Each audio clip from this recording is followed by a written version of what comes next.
The Bed of Procrustes, Philosophical and Practical Aphorisms, all editions, revised and updated, by Nassim Nicholas Taleb, narrated by Sean Pratt. Procrustes. Procrustes, in Greek mythology, was the cruel owner of a small estate in Korydallus in Attica, on the way between Athens and Eleusis, where the mystery rites were performed. Procrustes had a peculiar sense of hospitality. He abducted travelers, provided them with a generous dinner, then invited them to spend the night in a rather special bed. He wanted the bed to fit the traveler to perfection. Those who were too tall had their legs chopped off with a sharp hatchet. Those who were too short were stretched. His name was said to be Damastes or Polyphemus, but he was nicknamed Procrustes, which meant the stretcher. In the purest of poetic justice, Procrustes was hoisted by his own petard. One of the travelers happened to be the fearless Theseus, who slayed the Minotaur later in his heroic career. After the customary dinner, Theseus made Procrustes lie in his own bed. Then, to make him fit in it, to the customary perfection, he decapitated him. Theseus thus followed Hercules' method of paying back in kind. In more sinister versions, such as the one in Pseudo-Apollodorus's Bibliotheca, Procrustes owned two beds, one small, one large. He made short victims lie in the large bed, and the tall victims in the short one. Every aphorism here is about a Procrustean bed of sorts. We humans, facing limits of knowledge and things we do not observe, the unseen and the unknown, resolve the tension by squeezing life and the world into crisp, commoditized ideas, reductive categories, specific vocabularies, and prepackaged narratives, which, on the occasion, has explosive consequences. Further, we seem unaware of this backward fitting, much like tailors who take pride in delivering the perfectly fitting suit, but do so by surgically altering the limbs of their customers. For instance, few realize that we are changing the brains of schoolchildren through medication in order to make them adjust to the curriculum, rather than the reverse. Since aphorisms lose their charm whenever explained, I only hint for now at the central theme of this book. I relegate further discussions to the postface. These are standalone compressed thoughts revolving around my main idea of how we deal and should deal with what we don't know. Matters more deeply discussed in my books, The Black Swan and Fooled by Randomness. My use of the metaphor of the Procrustes bed isn't just about putting something in the wrong box. It's mostly an inverse operation of changing the wrong variable, here the person rather than the bed. Note that every failure of what we call wisdom, coupled with technical proficiency, can be reduced to a Procrustean bed situation. Notice, aphorisms are different from conventional text. The author recommends reading no more than 4 aphorisms in one sitting. It is also preferable to select these randomly. Preludes. The person you are the most afraid to contradict is yourself. An idea starts to be interesting when you get scared of taking it to its logical conclusion. Pharmaceutical companies are better at inventing diseases that match existing drugs, rather than inventing drugs to match existing diseases. To understand the liberating effect of asceticism, consider that losing all your fortune is much less painful than losing only half of it. To bankrupt a fool, give him information. Academia is to knowledge what prostitution is to love. Close enough on the surface, but, to the non-sucker, not exactly the same thing. I need a qualifier here. There are exceptions, but there are also many known cases in which a prostitute falls in love with a client. In science, you need to understand the world.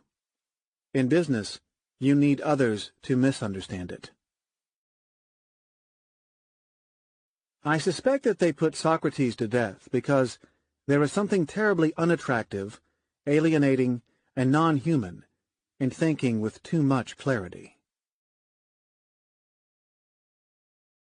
Education makes the wise slightly wiser, but it makes the fool vastly more dangerous. The test of originality for an idea is not the absence of one single predecessor, but the presence of multiple but incompatible ones. Modernity's double punishment is to make us both age prematurely and live longer.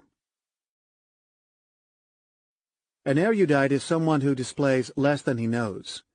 A journalist or consultant, the opposite. Your brain is most intelligent when you don't instruct it on what to do, something people who take showers discover on occasion. If your anger decreases with time, you did injustice. If it increases, you suffered injustice. I wonder if those who advocate generosity for its rewards notice the inconsistency, or if what they call generosity is an attractive investment strategy. A generous act is precisely what should aim at no reward, neither financial, nor social, nor emotional. Dionic, that is, unconditional observance of duties, not utilitarian, meaning aiming at some collective or even individual gains and welfare. There is nothing wrong with generous acts that elicit a warm glow or promise salvation to the giver. These are not to be linguistically conflated with Dionic actions, those emanating from pure sense of duty. Those who think religion is about belief don't understand religion and don't understand belief. Work destroys your soul by stealthily invading your brain during the hours not officially spent working. Be selective about professions. In nature, we never repeat the same motion. In captivity, the office, gym, the commute, sports, life is just repetitive stress injury. No randomness. Using as an excuse others' failure of common sense is in itself a failure of common sense. Compliance with the straitjacket of narrow, meaning Aristotelian, logic, and avoidance of fatal inconsistencies are not the same thing. Economics cannot digest the idea that the collective and the aggregate are disproportionately less predictable than individuals. Don't talk about progress in terms of longevity, safety, or comfort before comparing zoo animals to those in the wilderness. If you know in the morning what your day looks like with any precision, you are a little bit dead. The more precision, the more dead you are. There is no intermediate state between ice and water, but there is one between life and death: employment. You have a calibrated life when most of what you fear has the titillating prospect of adventure. Procrastination is the soul rebelling against entrapment.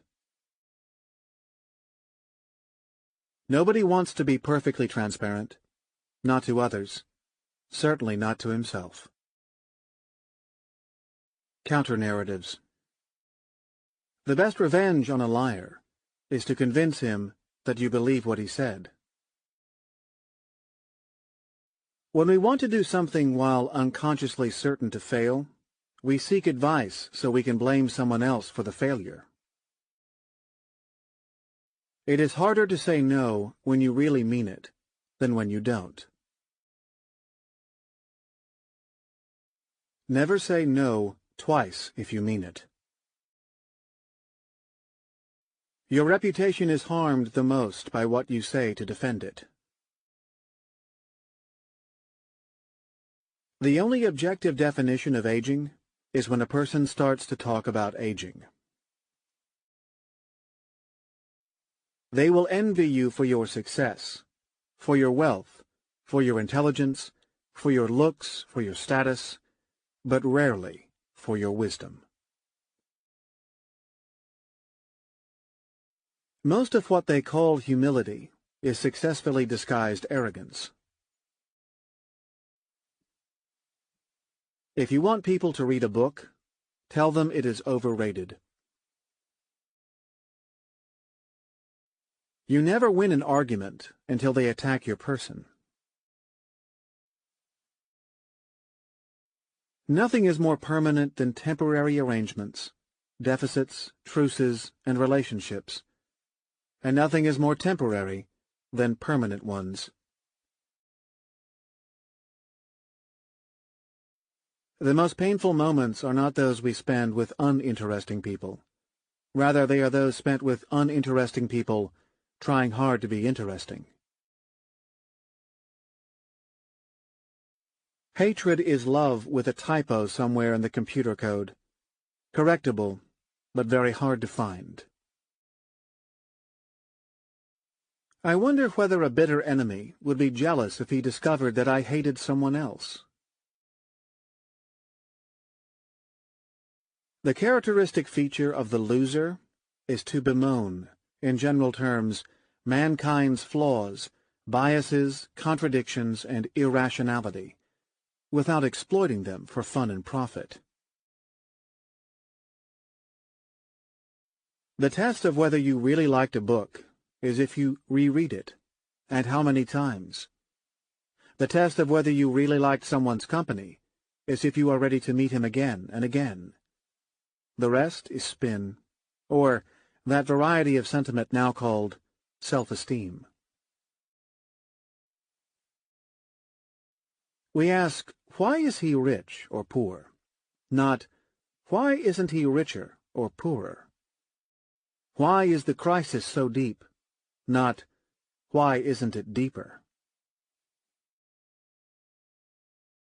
Hatred is much harder to fake than love. You hear of fake love, never of fake hate.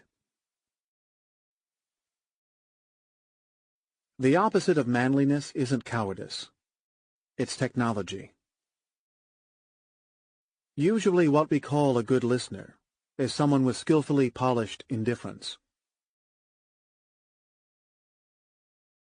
It is the appearance of inconsistency, and not its absence, that makes people attractive.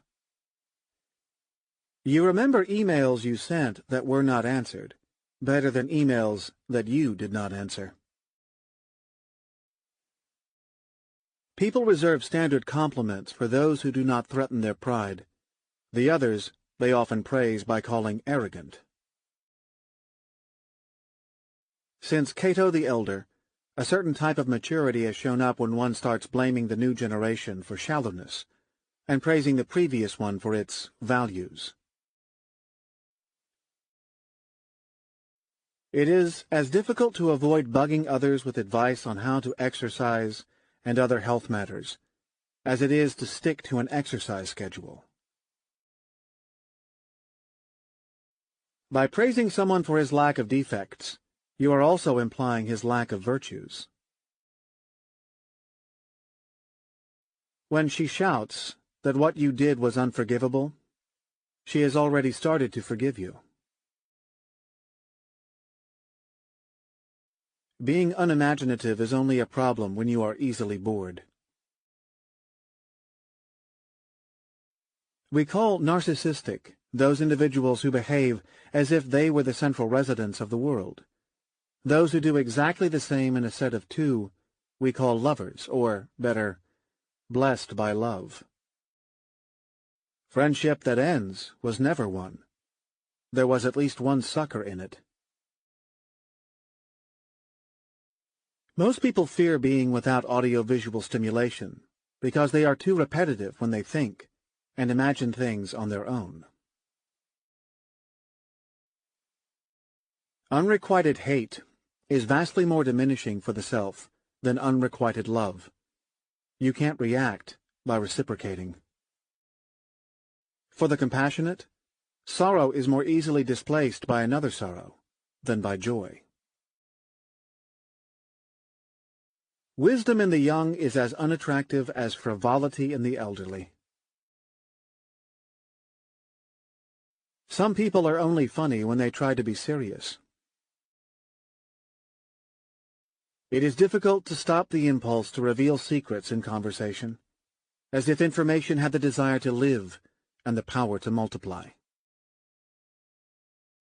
Matters ontological.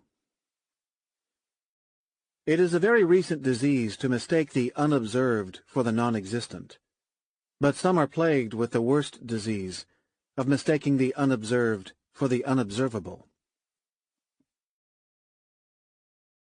Asking science to explain life and vital matters is equivalent to asking a grammarian to explain poetry. You exist if and only if you are free to do things without a visible objective, with no justification, and above all, outside the dictatorship of someone else's narrative. The sacred and the profane. You cannot express the holy in terms made for the profane, but you can discuss the profane in terms made for the holy. Atheism, or materialism, means treating the dead as if they were unborn. I won't. By accepting the sacred, you reinvent religion. If you can't spontaneously detect, without analyzing, the difference between sacred and profane, you'll never know what religion means. You will also never figure out what we commonly call art. You will never understand anything. People used to wear ordinary clothes weekdays and formal attire on Sunday. Today, it is the exact reverse. To mark a separation between holy and profane, I take a ritual bath after any contact or correspondence, even emails, with consultants, economists, Harvard Business School professors, journalists, and those in similarly depraved pursuits. I then feel and act purified from the profane until the next episode. The book is the only medium left that hasn't been corrupted by the profane. Everything else on your eyelids manipulates you with an ad. A comment here. After a long diet from the media, I came to realize that there is nothing that's not clumsily trying to sell you something. I only trust my library. There is nothing wrong with the ownership of the physical book as a manifestation of human weakness, desire to show off, peacock tail-style signaling of superiority. It's the commercial agenda outside the book that corrupts. You can replace lies with truth, but myth is only displaced with a narrative. The sacred is all about unconditionals. The profane is all about conditionals. For instance, many people said to be unbribable are just too expensive. The source of the tragic in history is in mistaking someone else's unconditional for conditional, and the reverse. Restaurants get you in with food to sell you liquor. Religions get you in with belief to sell you rules, for example, avoid debt. People can understand the notion of God, not unexplained rules, interdicts, and categorical heuristics. 1. Categorical. It is easier to fast than diet. You cannot be slightly kosher or halal by only eating a small portion of ham. To be completely cured of newspapers, spend a year reading the previous week's newspapers. Chance, success, happiness, and stoicism. Success is becoming in middle adulthood what you dreamed to be in late childhood. The rest comes from loss of control. The opposite of success isn't failure. It is name-dropping. Modernity needs to understand that being rich and becoming rich are not mathematically, personally, socially, and ethically the same thing. You don't become completely free by just avoiding to be a slave. You also need to avoid becoming a master. Versions of this point have been repeated and rediscovered throughout history, the last convincing one by Montaigne. Fortune punishes the greedy by making him poor, and the very greedy by making him rich. Quite revealing of human preferences, that more suicides come from shame or loss of financial and social status than medical diagnoses. Wealthy is meaningless and has no robust absolute measure. Use instead the subtractive measure, unwealth, that is, the difference at any point in time between what you have and what you would like to have. Older people are most beautiful when they have what is lacking in the young: poise, erudition, wisdom, phronesis, and this post-heroic absence of agitation. I went to a happiness conference. Researchers looked very unhappy. What fools call wasting time is most often the best investment. Decline starts with the replacement of dreams with memories, and ends with the replacement of memories with other memories. You want to avoid being disliked without being envied or admired. Read nothing from the past 100 years. Eat no fruits from the past 1,000 years. Drink nothing from the past 4,000 years, just wine and water. But talk to no ordinary man over 40. A man without an heroic bent starts dying at the age of 30. Some pursuits are much duller from the inside, even piracy, they say. Karl Marx, a visionary, figured out that you can control a slave much better by convincing him he is an employee. Catholic countries had more serial monogamy than today, but without the need for divorce. Life expectancy was short. Marriage duration was much, much shorter. The fastest way to become rich is to socialize with the poor. The fastest way to become poor is to socialize with the rich. You will be civilized on the day you can spend a long period doing nothing, learning nothing, and improving nothing without feeling the slightest amount of guilt.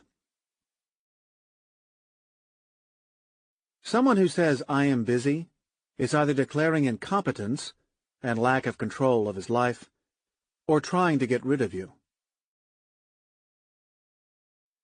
The difference between slaves in Roman and Ottoman days and today's employees is that slaves did not need to flatter their boss. You are rich if and only if money you refuse tastes better than money you accept. For most, success is the harmful passage from the camp of the hating to the camp of the hated. To see if you like where you are without the chains of dependence, check if you are as happy returning as you were leaving. The difference between love and happiness is that those who talk about love tend to be in love, but those who talk about happiness tend not to be happy. Modernity. We created youth without heroism, age without wisdom, and life without grandeur. You can tell how uninteresting a person is by asking him who he finds interesting. The web is an unhealthy place for someone hungry for attention. I wonder if anyone ever measured the time it takes, at a party, before a mildly successful stranger who went to Harvard makes others aware of it. People focus on role models. It is more effective to find anti-models, people you don't want to resemble when you grow up. It is a good practice to always apologize, except when you have done something wrong. Preoccupation with efficacy is the main obstacle to a poetic, noble, elegant, robust, and heroic life. Some, like most bankers, are so unfit for success that they look like dwarves dressed in giants' clothes. Don't complain too loud about wrongs done you. You may give ideas to your less imaginative enemies. Most feed their obsessions by trying to get rid of them.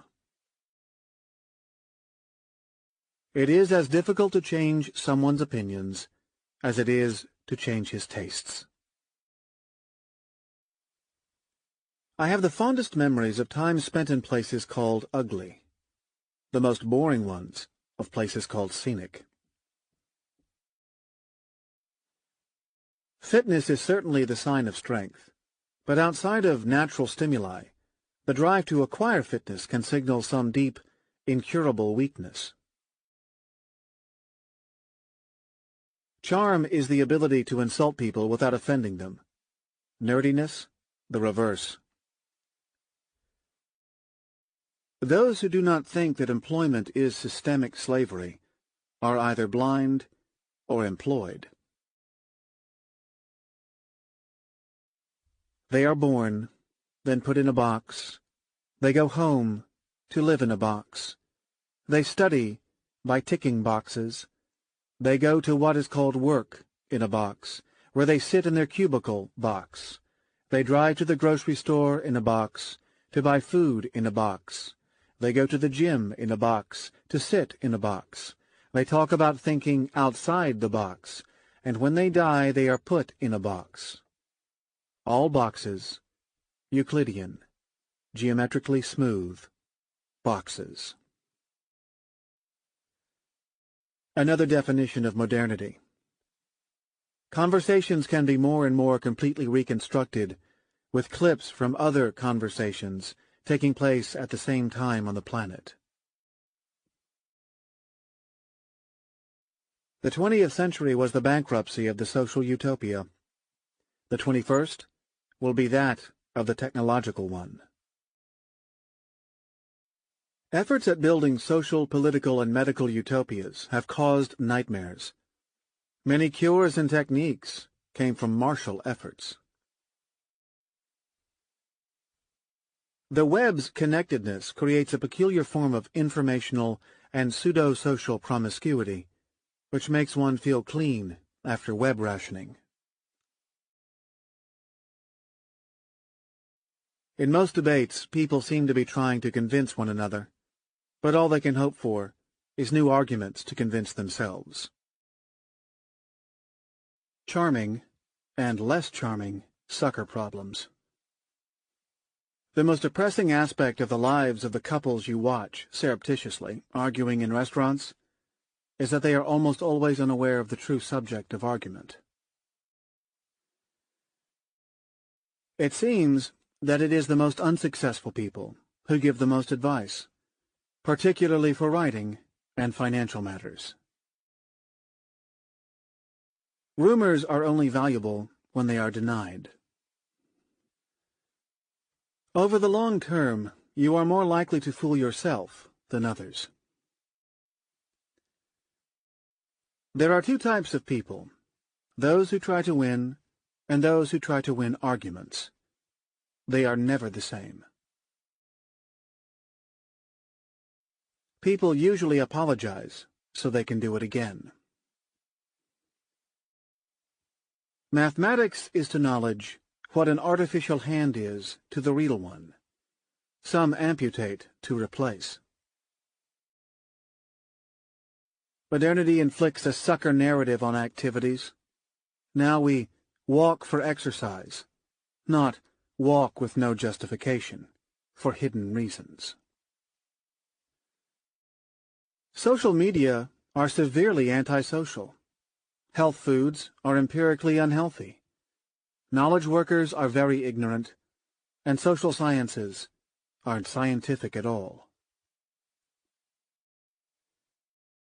For so many, instead of looking for cause of death when they expire, we should be looking for cause of life when they are still around. It is those who use others who are the most upset when someone uses them. If someone gives you more than one reason why he wants the job, don't hire him. Failure of second-order thinking. He tells you a secret and somehow expects you to keep it, when he just gave you evidence that he can't keep it himself. Social networks present information about what people like. More informative if, instead, they described what they don't like. People are so prone to overcausation that you can make the reticent turn loquacious by dropping an occasional "why" in the conversation. I need to keep reminding myself that a truly independent thinker may look like an accountant. Theseus, or Living the Paleo Life.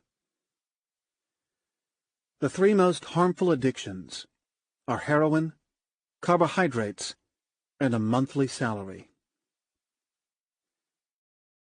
My only measure of success is how much time you have to kill. I wonder if a lion, or a cannibal, would pay a high premium for free-range humans.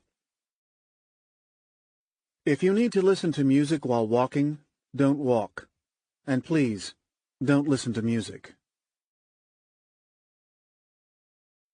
Men destroy each other during war, themselves during peacetime. Sports feminize men and masculinize women. Technology can degrade and endanger every aspect of a sucker's life while convincing him that it is becoming more efficient. The difference between technology and slavery is that slaves are fully aware that they are not free. You have a real life if and only if you do not compete with anyone in any of your pursuits. With terminal disease, nature lets you die with abbreviated suffering.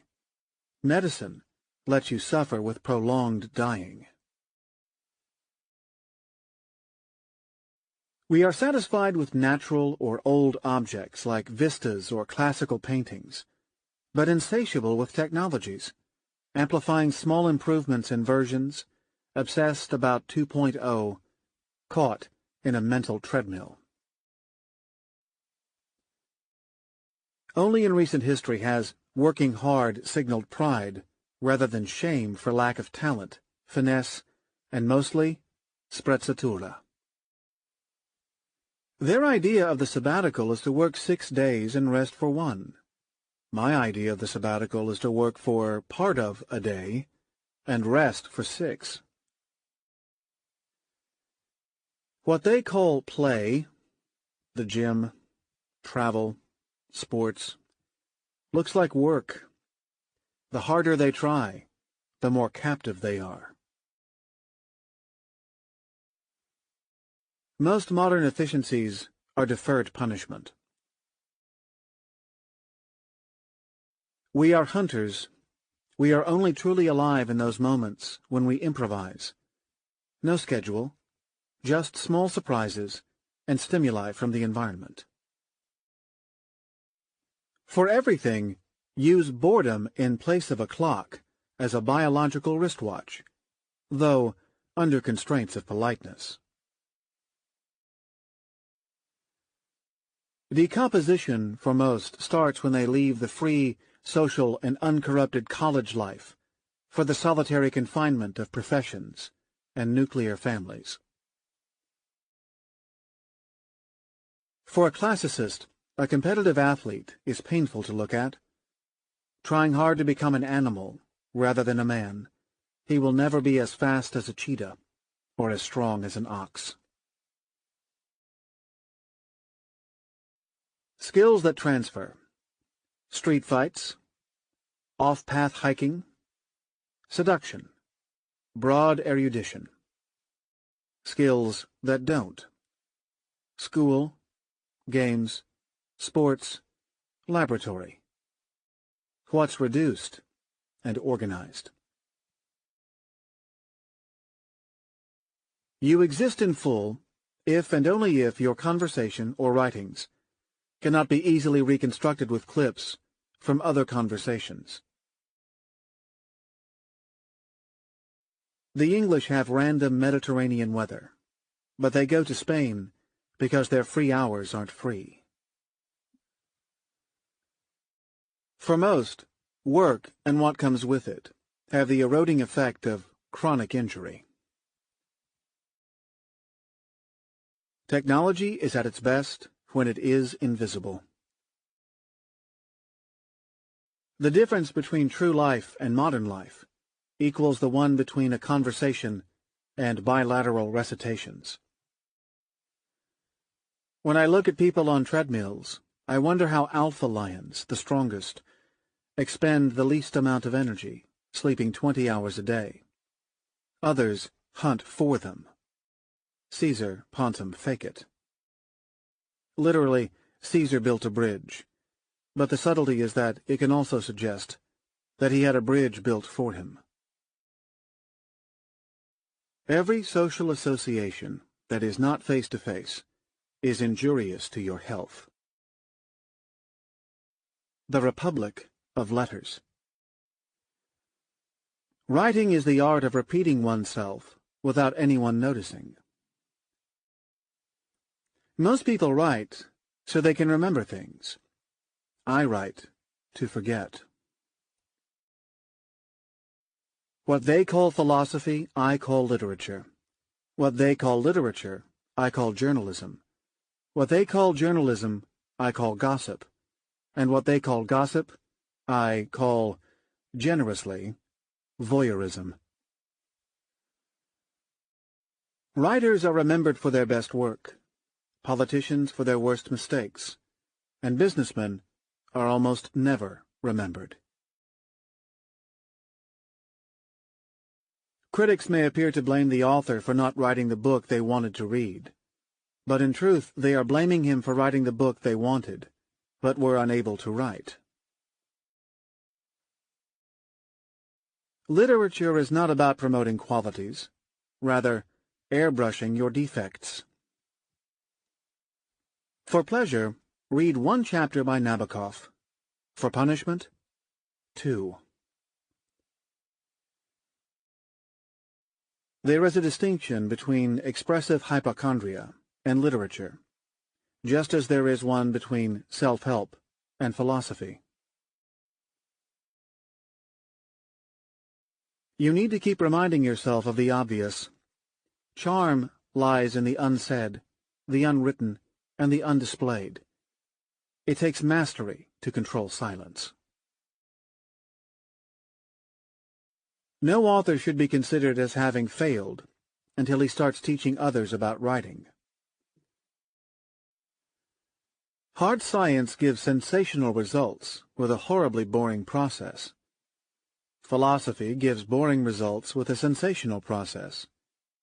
Literature gives sensational results with a sensational process, and economics gives boring results with a boring process. A good maxim allows you to have the last word without even starting a conversation. Just as there are authors who enjoy having written and others who enjoy writing, there are books you enjoy reading and others you enjoy having read. A genius is someone with flaws harder to imitate than his qualities. With regular books, read the text and skip the footnotes. With those written by academics, read the footnotes and skip the text. And with business books, skip both the text and the footnotes. Double a man's erudition, and you will have his citations. Losers, when commenting on the works of someone patently more impressive, feel obligated to unnecessarily bring down their subject by expressing what he is not. He is not a genius, but while he is no Leonardo, instead of expressing what he is. You are alive in inverse proportion to the density of clichés in your writing. What we call business books is an eliminative category invented by bookstores for writings that have no depth, no style, no empirical rigor, and no linguistic sophistication. Just like poets and artists, bureaucrats are born, not made. It takes normal humans extraordinary effort to keep attention on such boring tasks. The costs of specialization. Architects build to impress other architects. Models are thin to impress other models. Academics write to impress other academics. Filmmakers try to impress other filmmakers. Painters impress art dealers. But authors who write to impress book editors tend to fail. It is a waste of emotions to answer critics. Better to stay in print long after they are dead. I can predict when an author is about to plagiarize me, and poorly so when he writes that Taleb popularized the theory of black swan events. It is also an indicator that he will imitate Me Too style, my business. Newspaper readers exposed to real prose are like deaf persons at a Puccini opera. They may like a thing or two while wondering, what's the point? Some books cannot be summarized. Real literature, poetry. Some can be compressed to about 10 pages.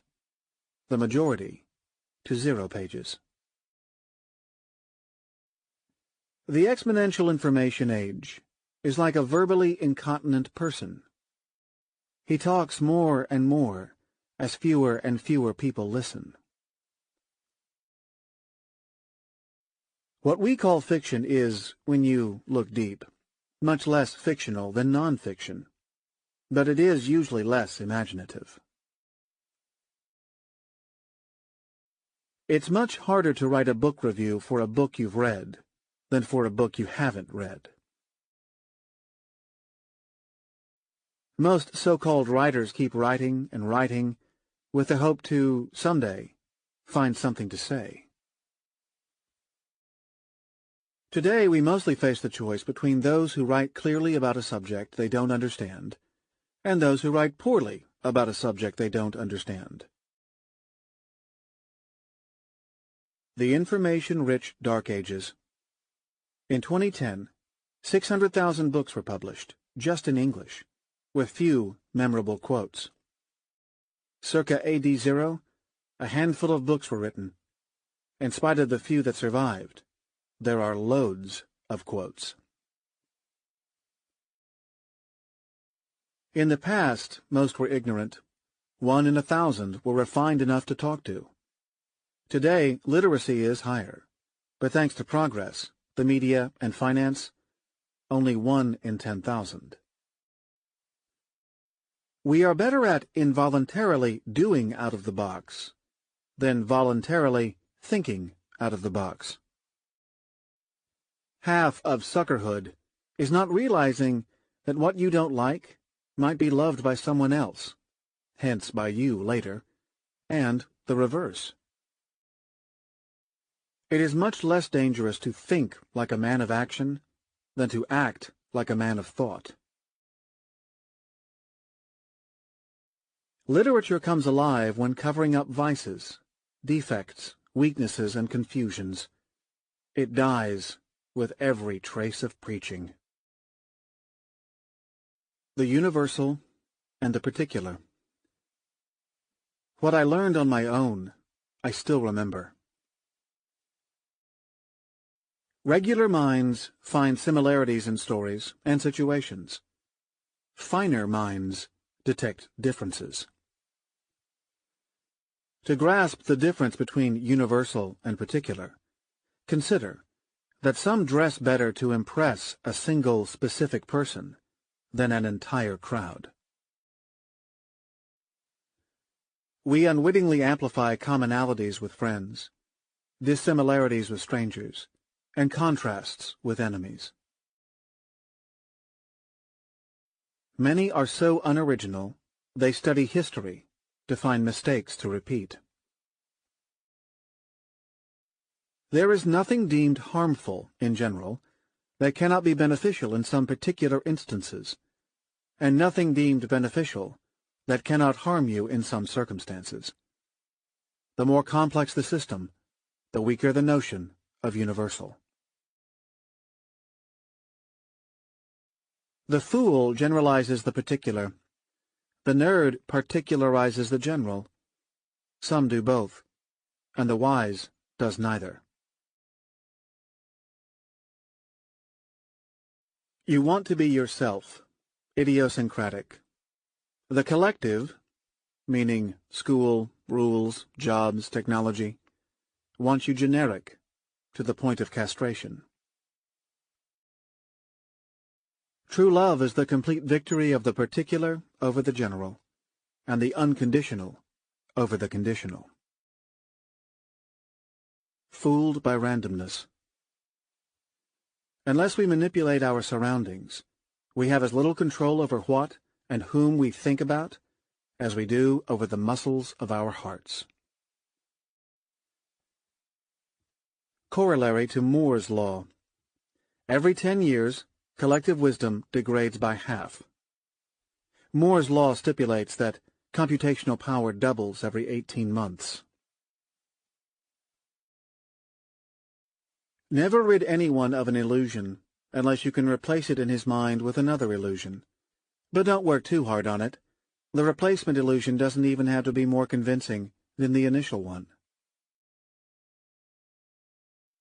The tragedy is that much of what you think is random is in your control, and what's worse, the opposite. The fool views himself as more unique, and others more generic. The wise views himself as more generic, and others more unique. What made medicine fool people for so long was that its successes were prominently displayed, and its mistakes, literally, buried. The sucker's trap is when you focus on what you know and what others don't know, rather than the reverse. Medieval man was a cog in a wheel he did not understand. Modern man is a cog in a complicated system he thinks he understands. The calamity of the information age is that the toxicity of data increases much faster than its benefits. The role of the media is best seen in the journey from Cato the Elder to a modern politician, say Sarah Palin. Do some extrapolation if you want to be scared. Mental clarity is the child of courage, not the other way around. The biggest error since Socrates has been to believe that lack of clarity is the source of all our ills, not the result of them. Most info-web media newspaper types have a hard time swallowing the idea that knowledge is reached, mostly, by removing junk from people's heads. Finer men tolerate others' small inconsistencies, though not the large ones. The weak tolerate others' large inconsistencies, though not the small ones. Randomness is indistinguishable from complicated, undetected, and undetectable order, but order itself is indistinguishable from artful randomness. Aesthetics. Art is a one-sided conversation with the unobserved. The genius of Benoit Mandelbrot is in achieving aesthetic simplicity without having recourse to smoothness. Beauty is enhanced by unashamed irregularities, magnificence by a facade of blunder. To understand the word progress, all places we call ugly are both man-made and modern, such as Newark, never natural or historical, such as Rome. We love imperfection, the right kind of imperfection. We pay up for original art and typo-laden first editions. Most people need to wait for another person to say, "This is beautiful art," to say, "This is beautiful art." Some need to wait for two or more. Al-Mutanabbi boasted that he was the greatest of all Arab poets, but he said so in the greatest of all Arab poems. Wit seduces by signaling intelligence without nerdiness. In classical renderings of prominent figures, males are lean and females are plump.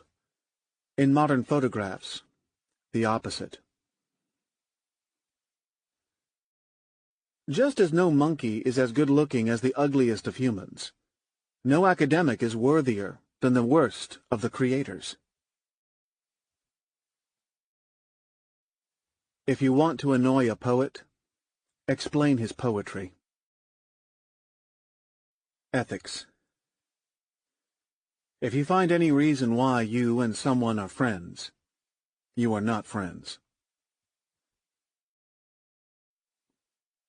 My biggest problem with modernity may lie in the growing separation of the ethical and the legal. Former U.S. Treasury Secretary, bankster Robert Rubin, perhaps the biggest thief in history, broke no law.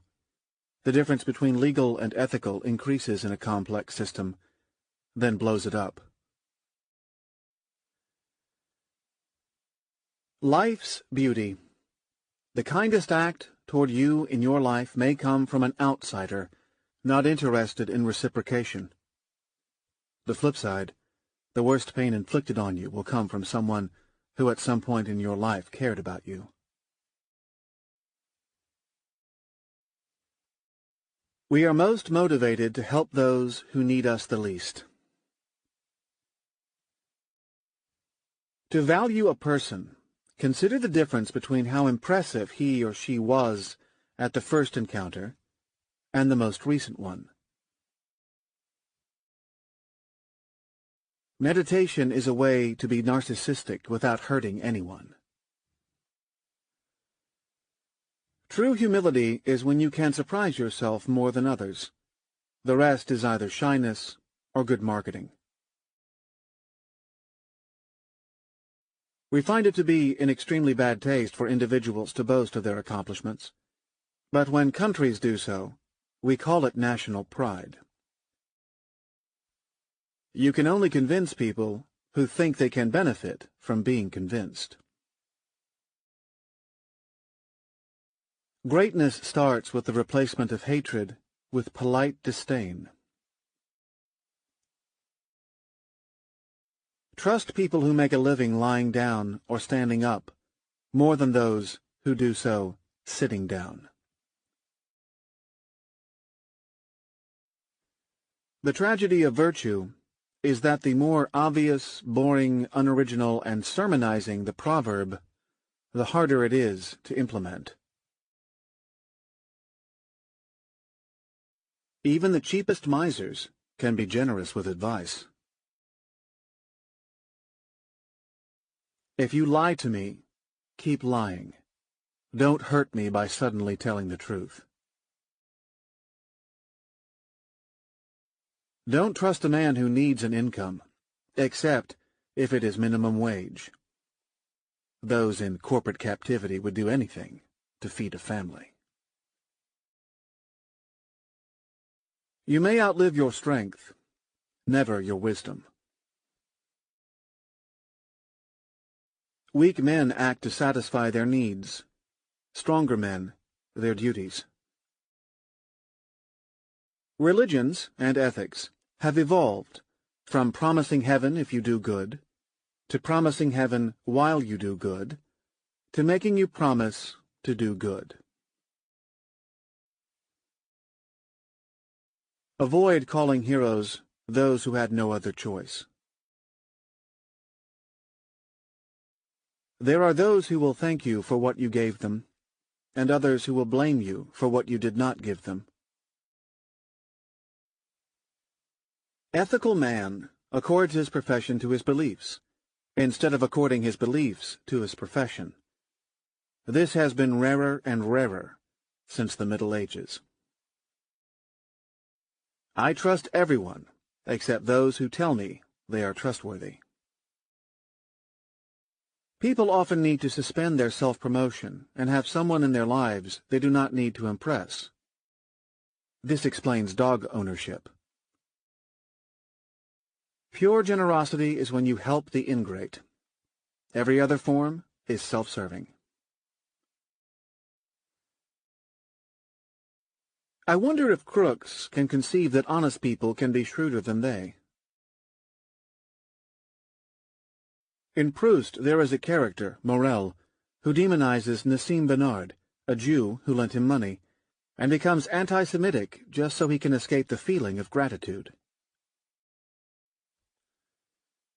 Promising someone good luck as a reward for good deeds sounds like a bribe, perhaps the remnant of an archaic, pre-Dionic, pre-classical morality.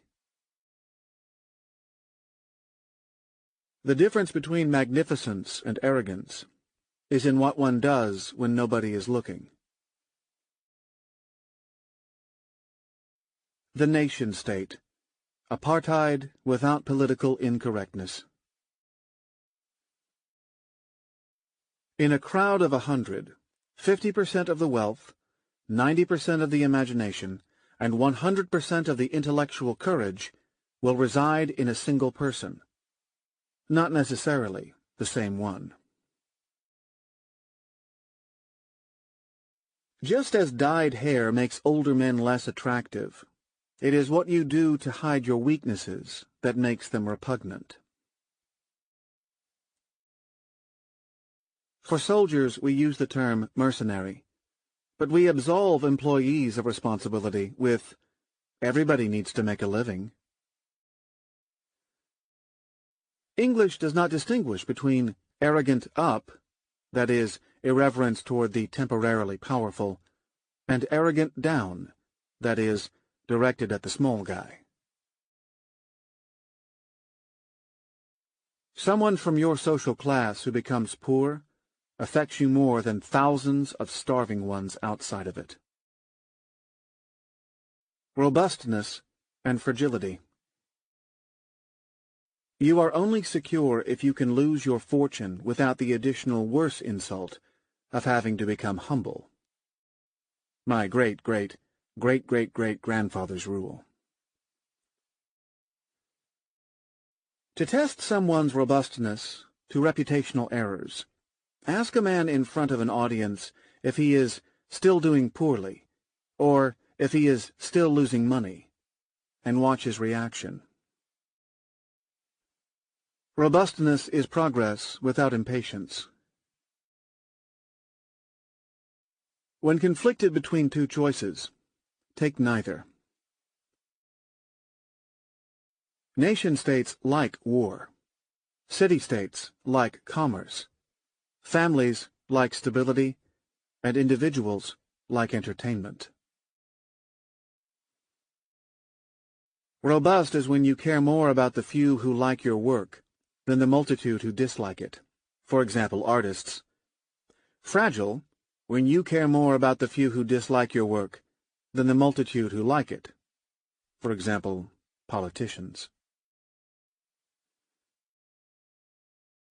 The rationalist imagines an imbecile-free society. The empiricist, an imbecile-proof one, or even better, a rationalist-proof one. Academics are only useful when they try to be useless, say, as in mathematics and philosophy, and dangerous when they try to be useful. For the robust, an error is information. For the fragile, an error is an error. The best test of robustness to reputational damage is your emotional state, fear, joy, boredom, when you get an email from a journalist. The main disadvantage of being a writer, particularly in Britain, is that there is nothing you can do in public or private that would damage your reputation. Passionate hate by nations and individuals ends by rotation to another subject of hate. Mediocrity cannot handle more than one enemy. This makes warring statelings with shifting alliances and enmities a robust system. I find it inconsistent and corrupt to dislike big government while favoring big business, but alas, not the reverse. How often have you arrived 1, 3, or 6 hours late on a transatlantic flight as opposed to 1, 3, or 6 hours early? This explains why deficits tend to be larger, rarely smaller than planned. The ludic fallacy and domain dependence. Ludic is Latin for related to games. The fallacy prevalent in The Black Swan is about making life resemble games, or formal setups, with crisp rules, rather than the reverse. Domain dependence is when one acts a certain way in an environment, say the gym, and a different way in another. Sports are commoditized, and, alas, prostituted randomness. When you beat up someone physically, you get exercise and stress relief. When you assault him verbally on the internet, you just harm yourself. Just as smooth surfaces, competitive sports, and specialized work fossilize mind and body, competitive academia fossilizes the soul. They agree that chess training only improves chess skills, but disagree that classroom training almost only improves classroom skills. Upon arriving at the hotel in Dubai, the businessman had a porter carry his luggage. I later saw him lifting free weights in the gym. Games were created to give non-heroes the illusion of winning. In real life, you don't know who really won or lost, except too late, but you can tell who is heroic and who is not. I suspect that IQ, SAT, and school grades are tests designed by nerds so they can get high scores in order to call each other intelligent. Smart and wise people who score low on IQ tests, or patently intellectually defective ones, like former U.S. President George W. Bush, who score high on them, 130, are testing the test, and not the reverse. They read Gibbon's Decline and Fall on an e-reader, but refuse to drink Chateau Lange Bage in a styrofoam cup. My best example of the domain dependence of our minds from my recent visit to Paris. At lunch in a French restaurant, my friends ate the salmon and threw away the skin. At dinner at a sushi bar, the very same friends ate the skin and threw away the salmon. Fragility. We have been progressively separating human courage from warfare, allowing wimps with computer skills to kill people without the slightest risk to their lives. Epistemology and subtractive knowledge. Since Plato, Western thought and the theory of knowledge have focused on the notions of true, false. As commendable as it was, it is high time to shift the concern to robust, fragile, and social epistemology, to the more serious problem of sucker, non-sucker. The problem of knowledge is that there are many more books on birds written by ornithologists than books on birds written by birds, and books on ornithologists written by birds. The perfect sucker understands that pigs can stare at pearls, but doesn't realize he can be in an analog situation. It takes extraordinary wisdom and self-control to accept that many things have a logic we do not understand that is smarter than our own. Knowledge is subtractive, not additive. What we subtract, meaning reduction by what does not work, what not to do, not what we add, meaning what to do. The best way to spot a charlatan, someone, like a consultant or a stockbroker, who tells you what to do instead of what not to do. They think that intelligence is about noticing things that are relevant, such as detecting patterns. In a complex world, intelligence consists in ignoring things that are irrelevant, such as avoiding false patterns. Happiness. We don't know what it means, how to measure it, or how to reach it, but we know extremely well how to avoid unhappiness. The imagination of the genius vastly surpasses his intellect. The intellect of the academic vastly surpasses his imagination. The ideal trivium education, and the least harmful one to society and pupils, would be mathematics, logic, and Latin. A double dose of Latin authors to compensate for the severe loss of wisdom that comes from mathematics. Just enough mathematics and logic to control verbiage and rhetoric. The four most influential moderns, Darwin, Marx, Freud, and the productive Einstein, were scholars, but not academics. It has always been hard to do genuine and non-perishable work within institutions. The scandal of prediction.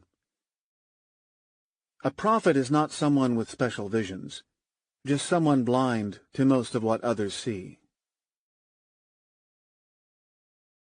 For the ancients, forecasting historical events was an insult to the gods.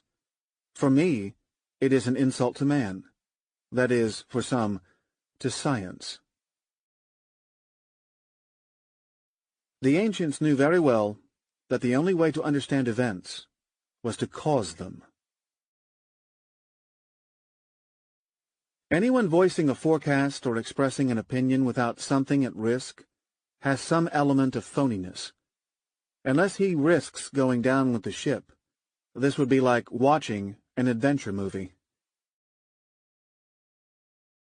They would take forecasting more seriously if it were pointed out to them that in Semitic languages the words for forecast and prophecy are the same. For Seneca, the Stoic sage, should withdraw from public efforts when unheeded, and the state is corrupt beyond repair. It is wiser to wait for self-destruction. Being a philosopher and managing to remain one. To become a philosopher, start by walking very slowly. Real mathematicians understand completeness. Real philosophers understand incompleteness. The rest don't formally understand anything. In 25 centuries, no human came along with the brilliance, depth, elegance, wit, and imagination to match Plato, to protect us from his legacy. Why do I have an obsessive Plato problem? Most people need to surpass their predecessors. Plato managed to surpass all his successors. To be a philosopher is to know through long walks, by reasoning and reasoning only, a priori, what others can only potentially learn from their mistakes, crises, accidents, and bankruptcies, that is, a posteriori. Engineers can compute but not define. Mathematicians can define but not compute. Economists can neither define nor compute. Something finite but with unknown upper bounds is epistemologically equivalent to something infinite. This is epistemic infinity.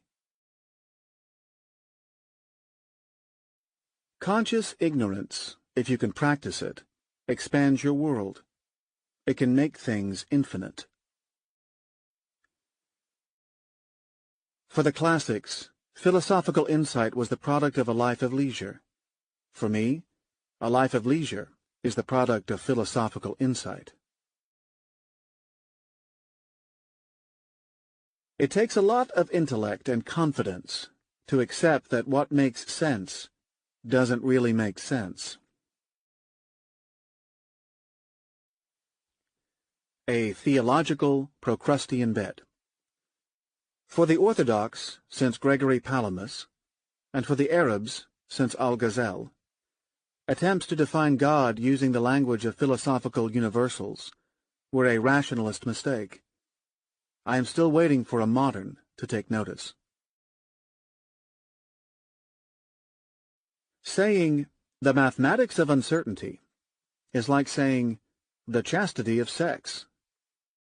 What is mathematized is no longer uncertain, and vice versa. Sadly, we learn the most from fools, economists, and other reverse role models, yet we pay them back with the worst ingratitude. In Plato's Protagoras, Socrates contrasts philosophy as the collaborative search for truth, with the sophist's use of rhetoric to gain the upper hand in argument for fame and money. 25 centuries later, this is exactly the salaried researcher and the modern tenure-loving academic. Progress. Economic life and other very vulgar subjects. There are designations like economist, prostitute, or consultant, for which additional characterization doesn't add information. A mathematician starts with a problem and creates a solution. A consultant starts by offering a solution and creates a problem. What they call risk, I call opportunity. But what they call low-risk opportunity, I call sucker problem. Organizations are like caffeinated dupes unknowingly jogging backward. You only hear of the few who reach their destination. The best test of whether someone is extremely stupid or extremely wise is whether financial and political news makes sense to him. The left holds that because markets are stupid, models should be smart. The right believes that because models are stupid, markets should be smart. Alas, it never hit both sides, that both markets and models are very stupid. Economics is like a dead star that still seems to produce light, but you know it's dead. Suckers think that you can cure greed with money, addiction with substances, expert problems with experts, banking with bankers, economics with economists, and debt crises with debt spending. You can be certain that the head of a corporation has a lot to worry about when he announces publicly that there is nothing to worry about. The stock market in brief. Participants are calmly waiting in line to be slaughtered, while thinking it is for a Broadway show.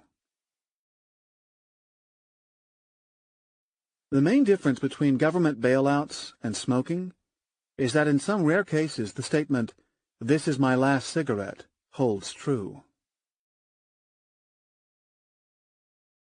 What makes us fragile is that institutions cannot have the same virtues, such as honor, truthfulness, courage, loyalty, tenacity, as individuals. The worst damage has been caused by competent people trying to do good. The best improvements have been brought by incompetent ones not trying to do good. The difference between banks and the mafia. Banks have better legal regulatory expertise, but the mafia understands public opinion. It is easier to scam people for billions than for just millions. Inspired by the Madoff episode. At a panel in Moscow, I watched the economist Edmund Phelps, who got the Nobel for writings no one reads, theories no one uses, and lectures no one understands.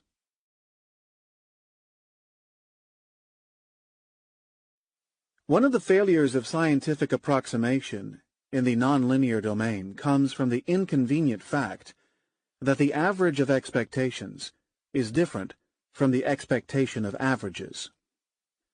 Don't cross a river because it is, on average, 4 feet deep.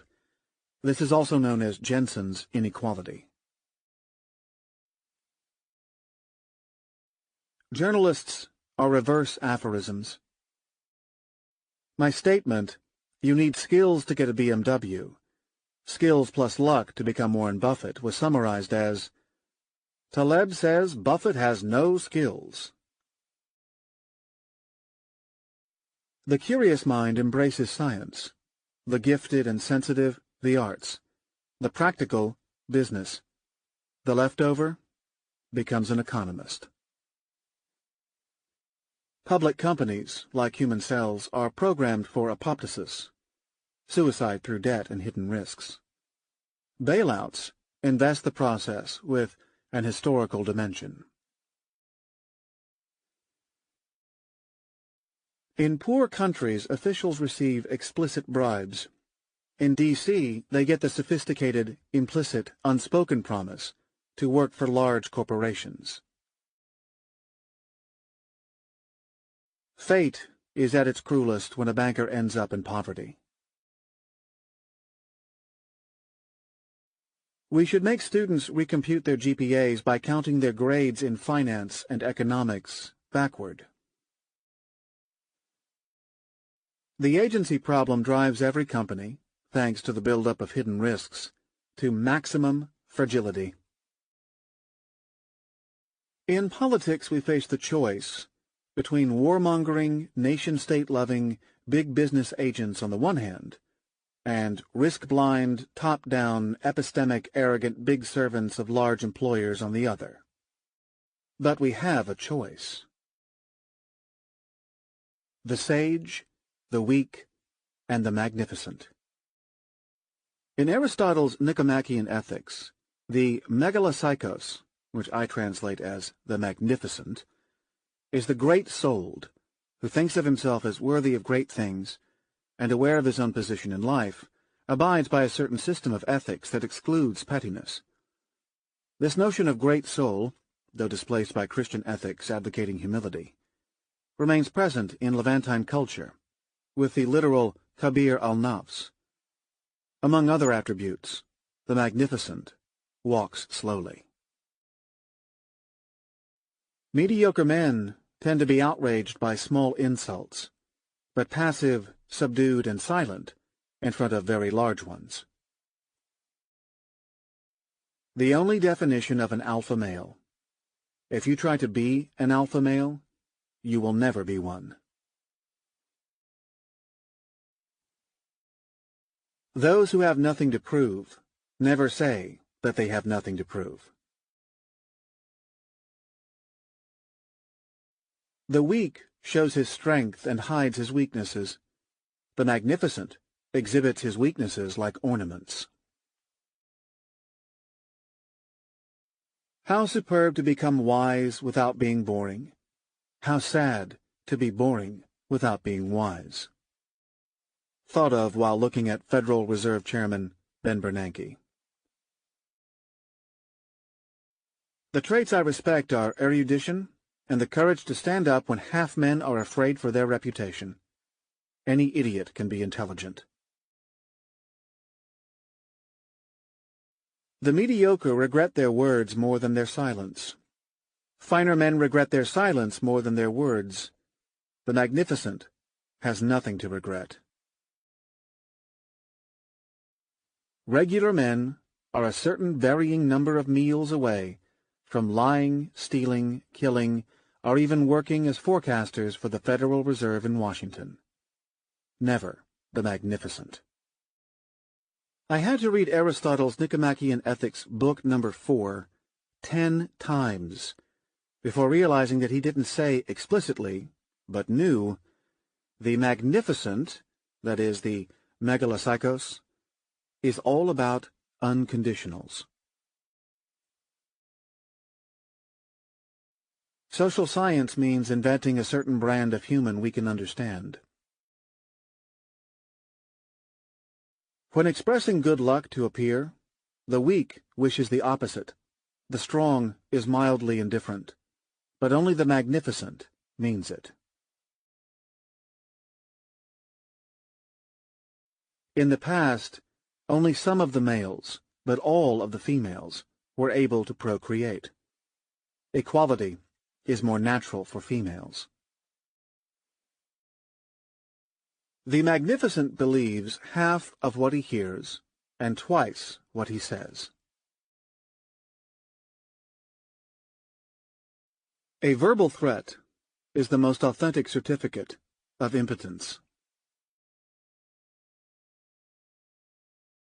The two most celebrated acts of courage in history aren't Homeric fighters, but two Eastern Mediterranean fellows who died, even sought death, for their ideas.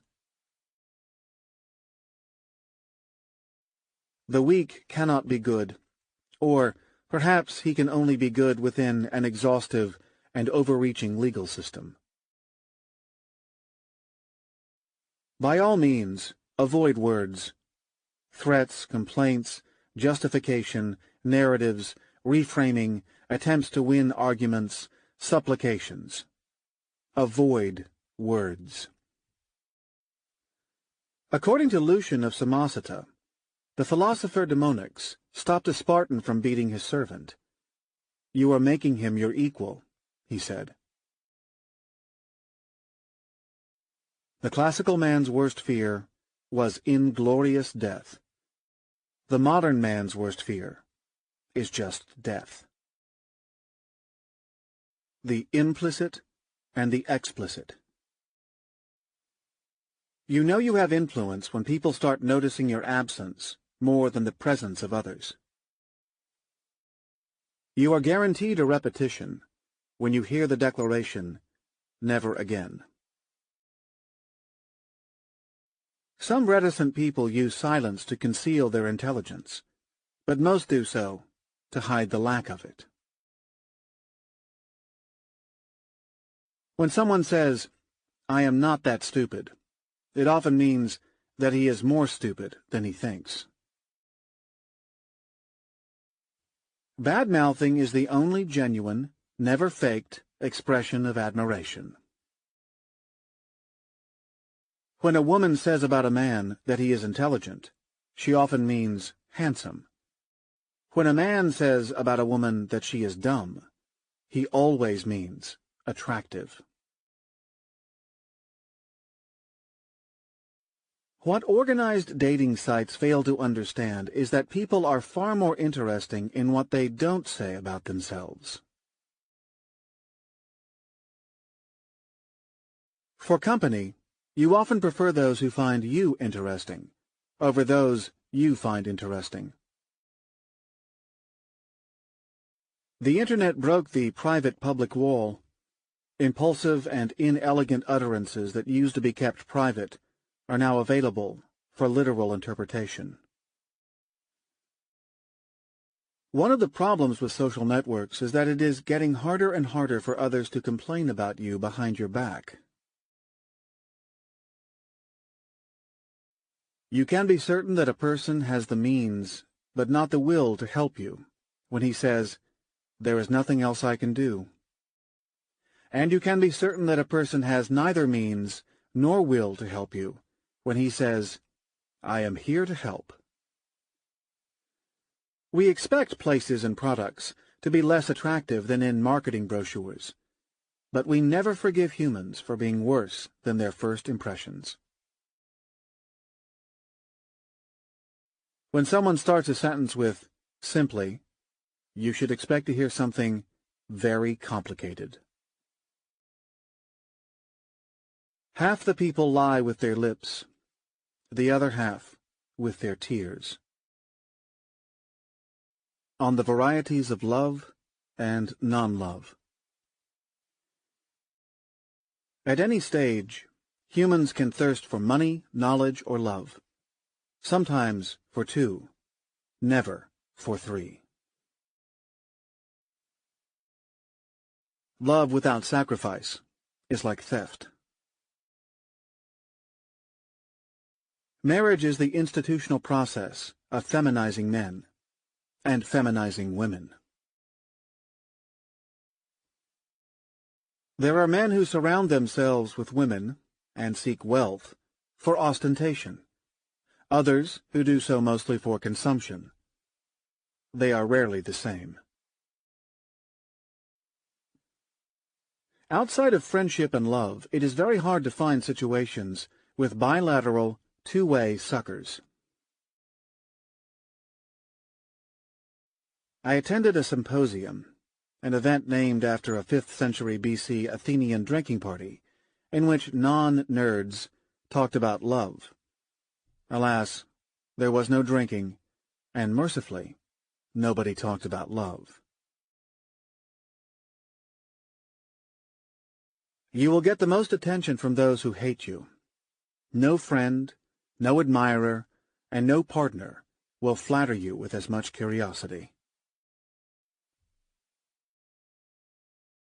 When a young woman partners with an otherwise uninteresting rich man, she can sincerely believe that she is attracted to some very specific body part, say, his nose, neck, or knee.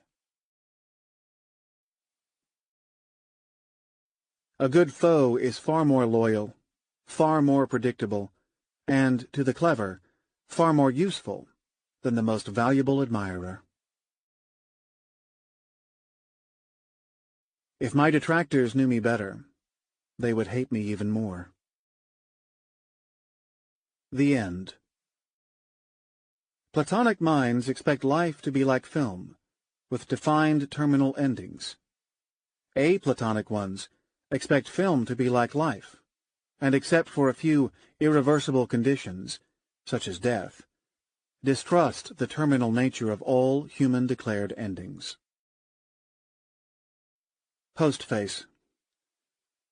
The general theme of my work is the limitations of human knowledge, and the charming and less charming errors and biases when working with matters that lie outside our field of observation, the unobserved and the unobservables, the unknown, what lies on the other side of the veil of opacity. Because our minds need to reduce information, we are more likely to try to squeeze a phenomenon into a Procrustean bed of a crisp and known category, amputating the unknown, rather than suspend categorization and make it tangible. Thanks to our detections of false patterns, along with real ones, what is random will appear less random and more certain. Our overactive brains are more likely to impose the wrong, simplistic narrative than no narrative at all. This discounting from the unseen comes from the human scorn of the abstract. Our minds are not good at handling the non-anecdotal, and tend to be swayed by vivid imagery, making the media distort our view of the world. The mind can be a wonderful tool for self-delusion. It was not designed to deal with complexity and nonlinear uncertainties. Nor is science capable of dealing effectively with nonlinear and complex matters, those fraught with interdependence, such as climate, economic life, the human body, in spite of its hyped-up successes in the linear domain, for example physics and engineering, which give it a prestige that has endangered us. Counter to the common discourse, more information means more delusions. Our detection of false patterns is growing faster and faster as a side effect of modernity and the information age. There is this mismatch between the messy randomness of the information-rich current world, with its complex interactions, and our intuitions of events, derived from a simpler, ancestral habitat. Our mental architecture is at an increased mismatch with the world in which we live. This leads to sucker problems. When the map does not correspond to the territory, there is a certain category of fool: the overeducated, the academic, the journalist, the newspaper reader, the mechanistic scientist, the pseudo-empiricist, those endowed with what I call epistemic arrogance, this wonderful ability to discount what they did not see, the unobserved, who enter a state of denial, imagining the territory as fitting his map. More generally, the fool here is someone who does the wrong reduction for the sake of reduction, or removes something essential, cutting off the legs, or, better, part of the head of a visitor, while insisting that he preserved his persona with 95% accuracy. Look around at the Procrustean beds we've created, some beneficial, some more questionable. Regulations, top-down governments, academia, gyms, commutes, high-rise office buildings, involuntary human relationships, employment, etc. Since the Enlightenment, in the great tension between rationalism, which is how we would like things to be so they make sense to us, and empiricism, which is how things are, we have been blaming the world for not fitting the beds of rational models, have tried to change humans to fit technology, fudged our ethics to fit our needs for employment, asked economic life to fit the theories of economists, and asked human life to squeeze into some narrative. We are robust when errors in the representation of the unknown and understanding of random effects do not lead to adverse outcomes, fragile otherwise. The robust benefits from black swan events. The fragile is severely hit by them. A black swan is an event, either historical, economic, technological, personal, that is both unpredicted by some observer and carries massive consequences. In spite of growth in our knowledge, the role of these black swans has been growing. We are more and more fragile to a certain brand of scientific autism, making confident claims about the unknown, leading to expert problems, risk, massive dependence on human error. As the listener can hear from my aphorisms, I have respect for Mother Nature's methods of robustness.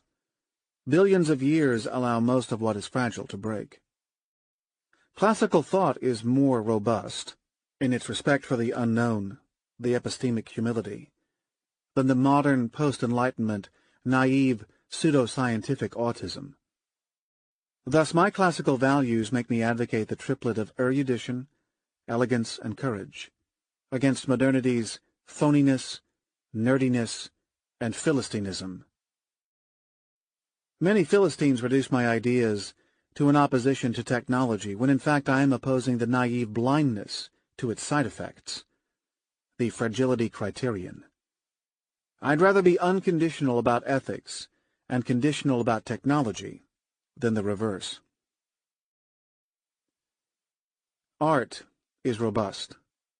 Science, not always, to put it mildly. Some Procrustean beds make life worth living. Art, and, the most potent of all, the poetic aphorism. Aphorisms, maxims, proverbs, short sayings, even, to some extent, epigrams, are the earliest literary form, often integrated into what we now call poetry.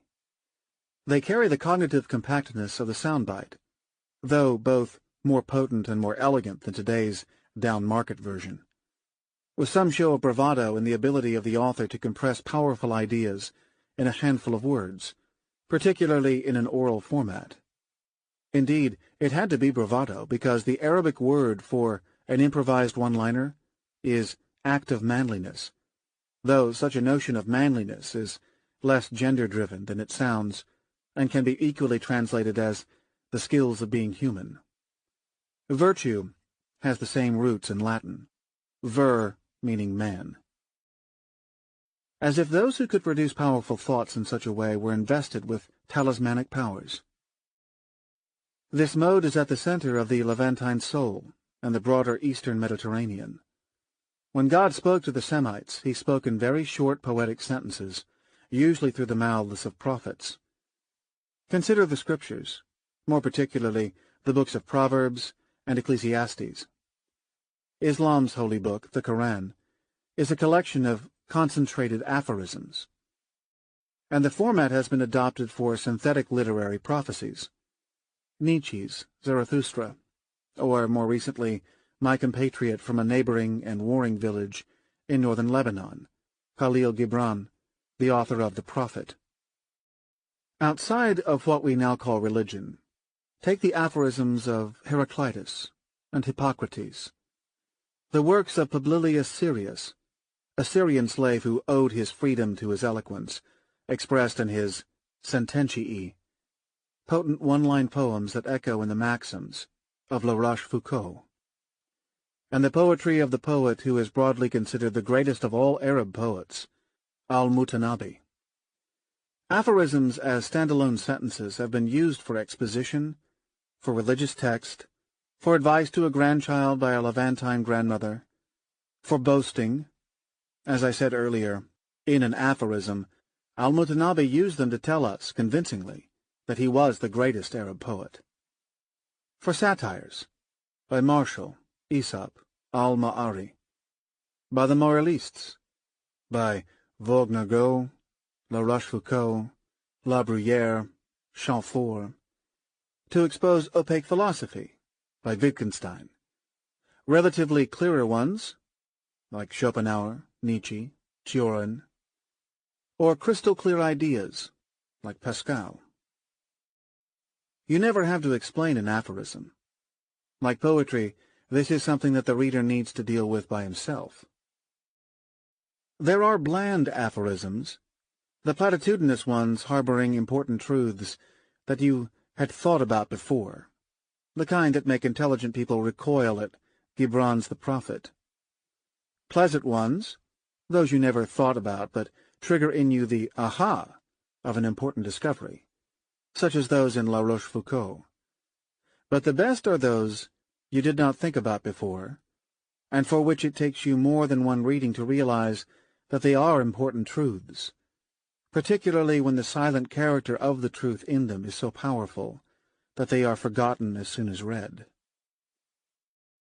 Aphorisms require us to change our reading habits and approach them in small doses. Each one of them is a complete unit, a complete narrative, disassociated from others. My best definition of a nerd: someone who asks you to explain an aphorism. I have been aware that my style is aphoristic. As a teenager, I was mentored by the poet Georges Shahadeh.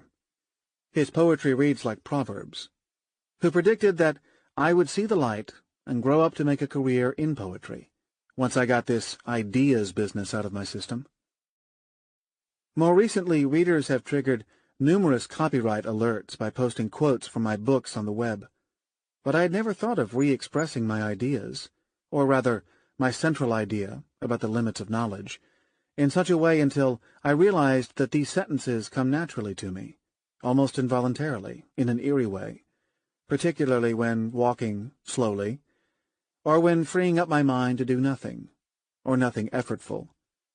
I could convince myself that I was hearing voices from the other side of the veil of opacity. By setting oneself totally free of constraints, free of thoughts, free of this debilitating activity called work, free of efforts, elements hidden in the texture of reality start staring at you. Then, mysteries that you never thought existed emerge in front of your eyes. Insert a 5-book bundle. The Bed of Procrustes, 2nd edition. People are much less interested in what you are trying to show them than in what you are trying to hide. Erudition without bullshit, intellect without cowardice, courage without imprudence, mathematics without nerdiness, scholarship without academia, intelligence without shrewdness, religiosity without intolerance, elegance without softness, sociality without dependence, enjoyment without addiction, religion without tolerance, and above all, nothing without skin in the game. People don't like it when you ask them for help. They also feel left out when you don't ask them for help. France took Algeria hoping for a country to eat cassoulet, and instead France is now eating couscous. We tend to define rudeness less by the words used, what is said, than by the status of the recipient to whom it is addressed. Much of the difference between what is work and what is leisure is branding. The modern hypocrite gives the designation respect to what is nothing but fear of the powerful. The first one who uses but has lost the argument. Most mistakes get worse when you try to correct them. The main reason to go to school is to learn how to think like a professor. If someone is making an effort to ignore you, he is not ignoring you. One of life's machinations is to make some people both rich and unhappy, that is, jointly fragile and deprived of hope. Sometimes people ask you a question with their eyes begging you to not tell them the truth.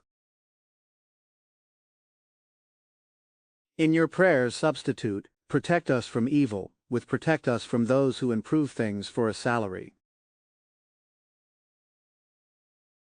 Never read a book review written by an author whose books you wouldn't read. The dream of having computers behave like humans is coming true, with the transformation, in a single generation, of humans into computers. Almost all those caught making a logical fallacy interpret it as a disagreement. If powerful assholes don't find you arrogant, it means you are doing something wrong. People feel deep anxiety finding out that someone they thought was stupid is actually more intelligent than they are. When someone writes "I dislike you but I agree with you," I read "I dislike you because I agree with you." A government stating "we will not stand idle in front of atrocities committed by foreign dictator XYZ" is typically trying to mitigate the guilt for standing idle in front of more atrocities committed by said XYZ. It is a very powerful manipulation to let others win the small battles.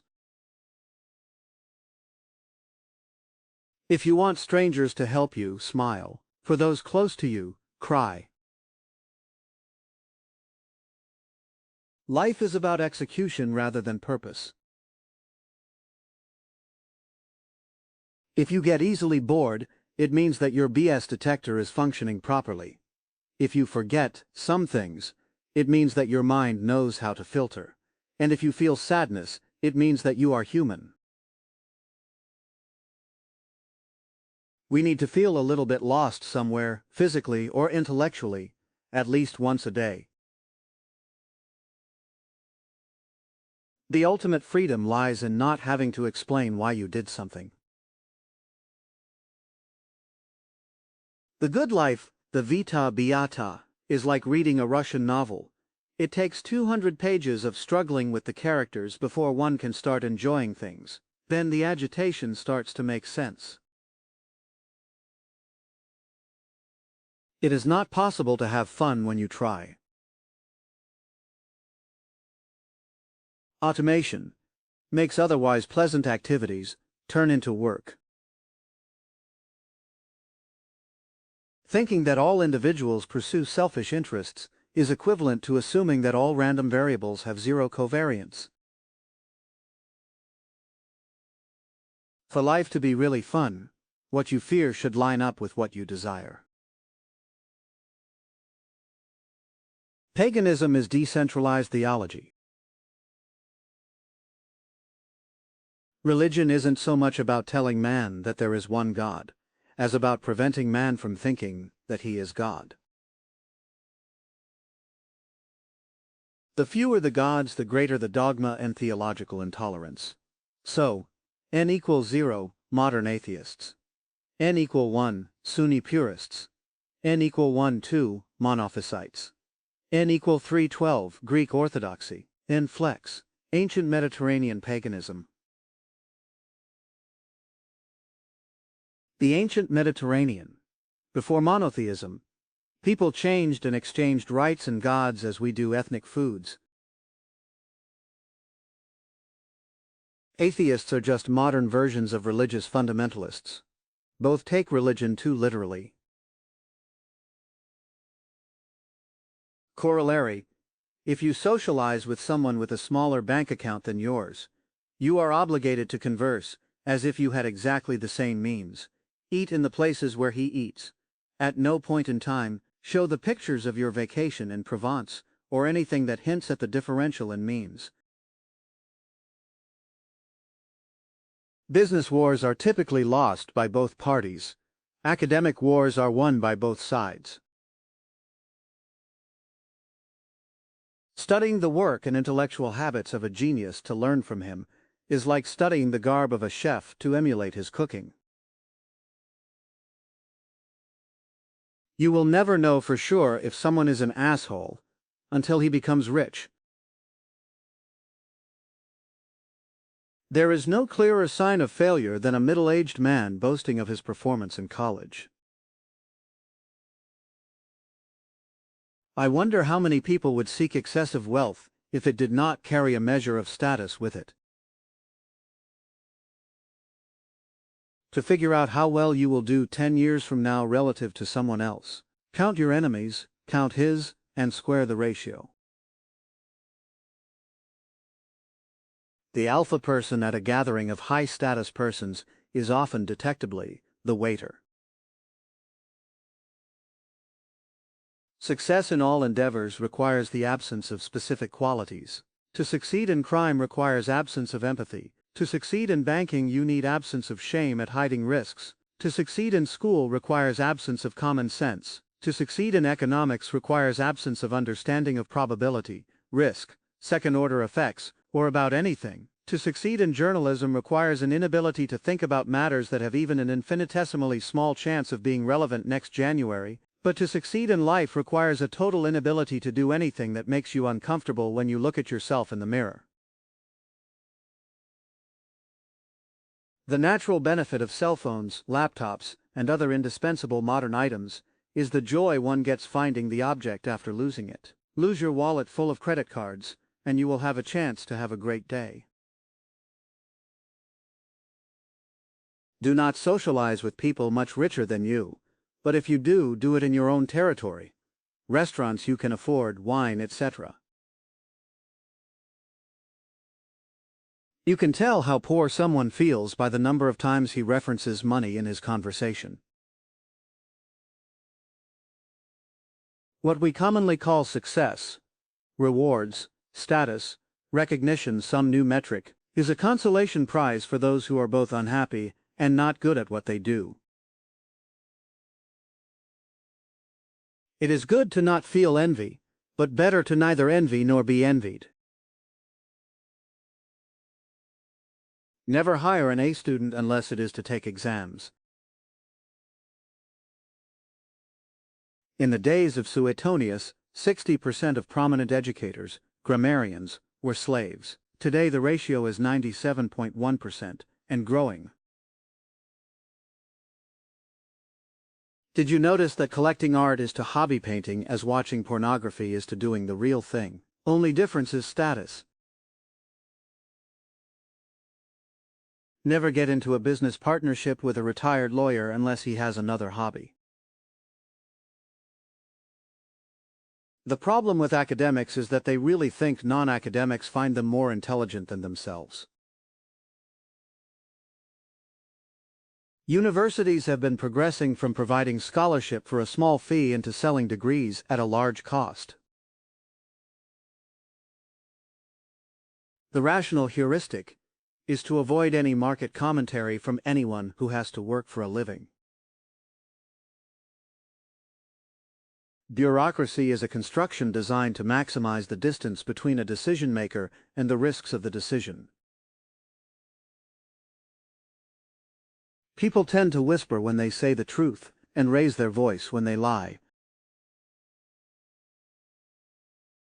Under opacity, incomplete information, and partial understanding, much of what we don't understand is labeled irrational.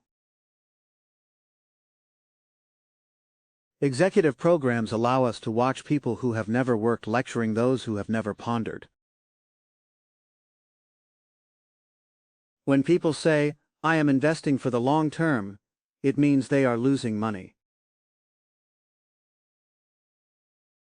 The fact that people in countries with cold weather tend to be harder working, richer, less relaxed, less amicable, less tolerant of idleness, more over-organized, and more harried than those in hotter climates should make us wonder whether wealth is mere indemnification, and motivation is just overcompensation for not having a real life. All rumors about a public figure are to be deemed untrue until he threatens to sue. Never show a risk number, even if it is right. The most important aspect of fasting is that you feel deep, undirected gratitude when you break the fast. A good book gets better on the second reading. A great book on the third. Any book not worth rereading isn't worth reading. Fasting. Every human should learn to read, write, respect the weak, take risks in voicing disrespect for the powerful when warranted, and fast. High modernity, routine in place of physical effort in place of mental expenditure, and mental expenditure in place of mental clarity. In real-life exams, someone gives you an answer, and you have to find the best corresponding questions. It used to take 7 years to figure out if a book is a book or journalism between covers. Now all one needs is to wait 2 years. Soon, a few months. In summary, modernity replaced process with result, and the relational with the transactional. Some ideas are born as you write them down. Others become dead. Life is about early detection of the reversal point beyond which your own belongings, say a house, country house, car, or business, start owning you. A tiny heuristic on whether you have control of your life. Can you take naps? One of the shortest books I've ever read had 745 pages. The longest book I've ever read was 205 pages. Formal education is credentials plus negative knowledge, so it sort of works out on balance. It is a curse to have ideas that people understand only when it is too late. Real life vita beata is when your choices correspond to your duties. I fail to see the difference between extreme wealth and overdose. If the professor is not capable of giving a class without preparation, don't attend. People should only teach what they have learned organically, through experience and curiosity, or get another job. I was told to write medium-sized books, yet of the two most successful French novels in history, one is very short, Le Petit Prince, 80 pages, the other extra long, Proust's Recherche, 3,200 pages, following the statistical Arcsine law. A writer told me, I didn't get anything done today. Answer, try to do nothing. The best way to have only good days is to not aim at getting anything done. Actually, almost everything I've written that has survived was written when I didn't try to get anything done. Authors deplete their soul when the marginal contribution of a new book is smaller than that of the previous one. Mathematicians think in symbols, physicists in objects, philosophers in concepts, geometers in images, jurists in constructs, logicians in operators, writers in impressions, and idiots in words. Remove all empty words from writings, resumes, conversation, except when they aim at courtesy. I wonder why news suckers don't realize that if news had the slightest predictive and non-anecdotal value, journalists would be monstrously rich. And if journalists were really not interested in money, they would be writing literary essays. A risk you run when you write a book, calling journalists BS vendors, is that all your reviewers will be BS vendors. I want to write books that only those who read them claim they did. In any subject, if you don't feel that you don't know enough, you don't know enough. For an honest person, freedom requires having no friends, and one step above, sainthood requires having no family. It is very difficult to argue with salaried people that the simple can be important, and the important can be simple. A hotshot is someone temporarily perceived to be of some importance, rather than perceived to be of some temporary importance. God created Monte Carlo and similar places so extremely rich people would come experience extreme envy. An academic cannot lose his tenure, but a businessman and risk-taker, poor or rich, can go bankrupt. That is the infuriating inequality. Journalists cannot grasp that what is interesting is not necessarily important. Most cannot even grasp that what is sensational is not necessarily interesting. If a pilot crashes a plane, n=1 is not anecdote. If he doesn't crash the plane, n=100 is anecdote. Probability is the intersection of the most rigorous mathematics and the messiest of life. To rephrase, every human should at all times have equality in probability, which we can control, and not equality in outcome. Just as statisticians understand the risks of roulette sequences better than carpenters, probabilists understand systemic ecological risks better than biologists. Polemic is a lucrative form of entertainment, as the media can employ unpaid and fiercely motivated actors. A golden saddle on a sick horse makes the problem feel worse. Pomp and slickness in form make absence of substance nauseating. Your silence is only informational if you can speak skillfully. Studying neurobiology to understand humans is like studying ink to understand literature. Soldiers are more loyal to their comrades and willing to die for them than to their country. Academics are more loyal to their peers than to truth. People reveal much more about themselves while lying than when they tell the truth. If we are the only animal with a sense of justice, it would clearly be because we also are about the only animal with a sense of cruelty. It is a great compliment for an honest person to be mistaken for a crook by a crook. Supposedly, if you are uncompromising or intolerant with BS, you lose friends. But you will also make friends, better friends. Anything people do, write, or say to enhance their status beyond what they give others shows like a mark on their foreheads, visible to others but not to them. Every angel is an asshole somewhere. Every asshole is an angel somewhere. The difference between the politician and the philosopher is that, in a debate, the politician doesn't try to convince the other side, only the audience. Another marker for charlatans: they don't voice opinions that can get them in trouble. Never call someone an imbecile or a fucking idiot unless he causes harm to others' system. There must be a moral dimension to insults. Never take advice from a salesman, or any advice that benefits the advice giver. Your duty is to scream those truths that one should shout, but that are merely whispered.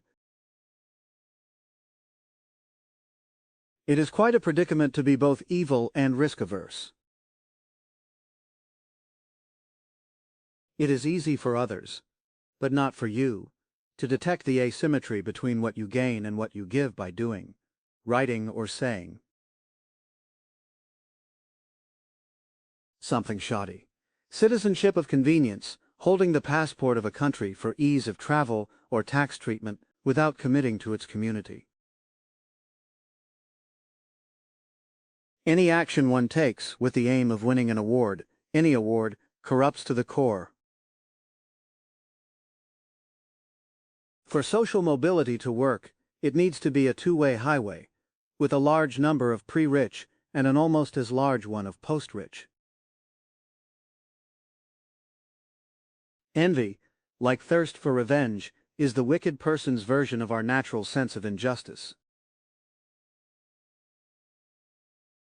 A prostitute who sells her body temporarily is vastly more honorable than someone who sells his opinion for promotion or job tenure.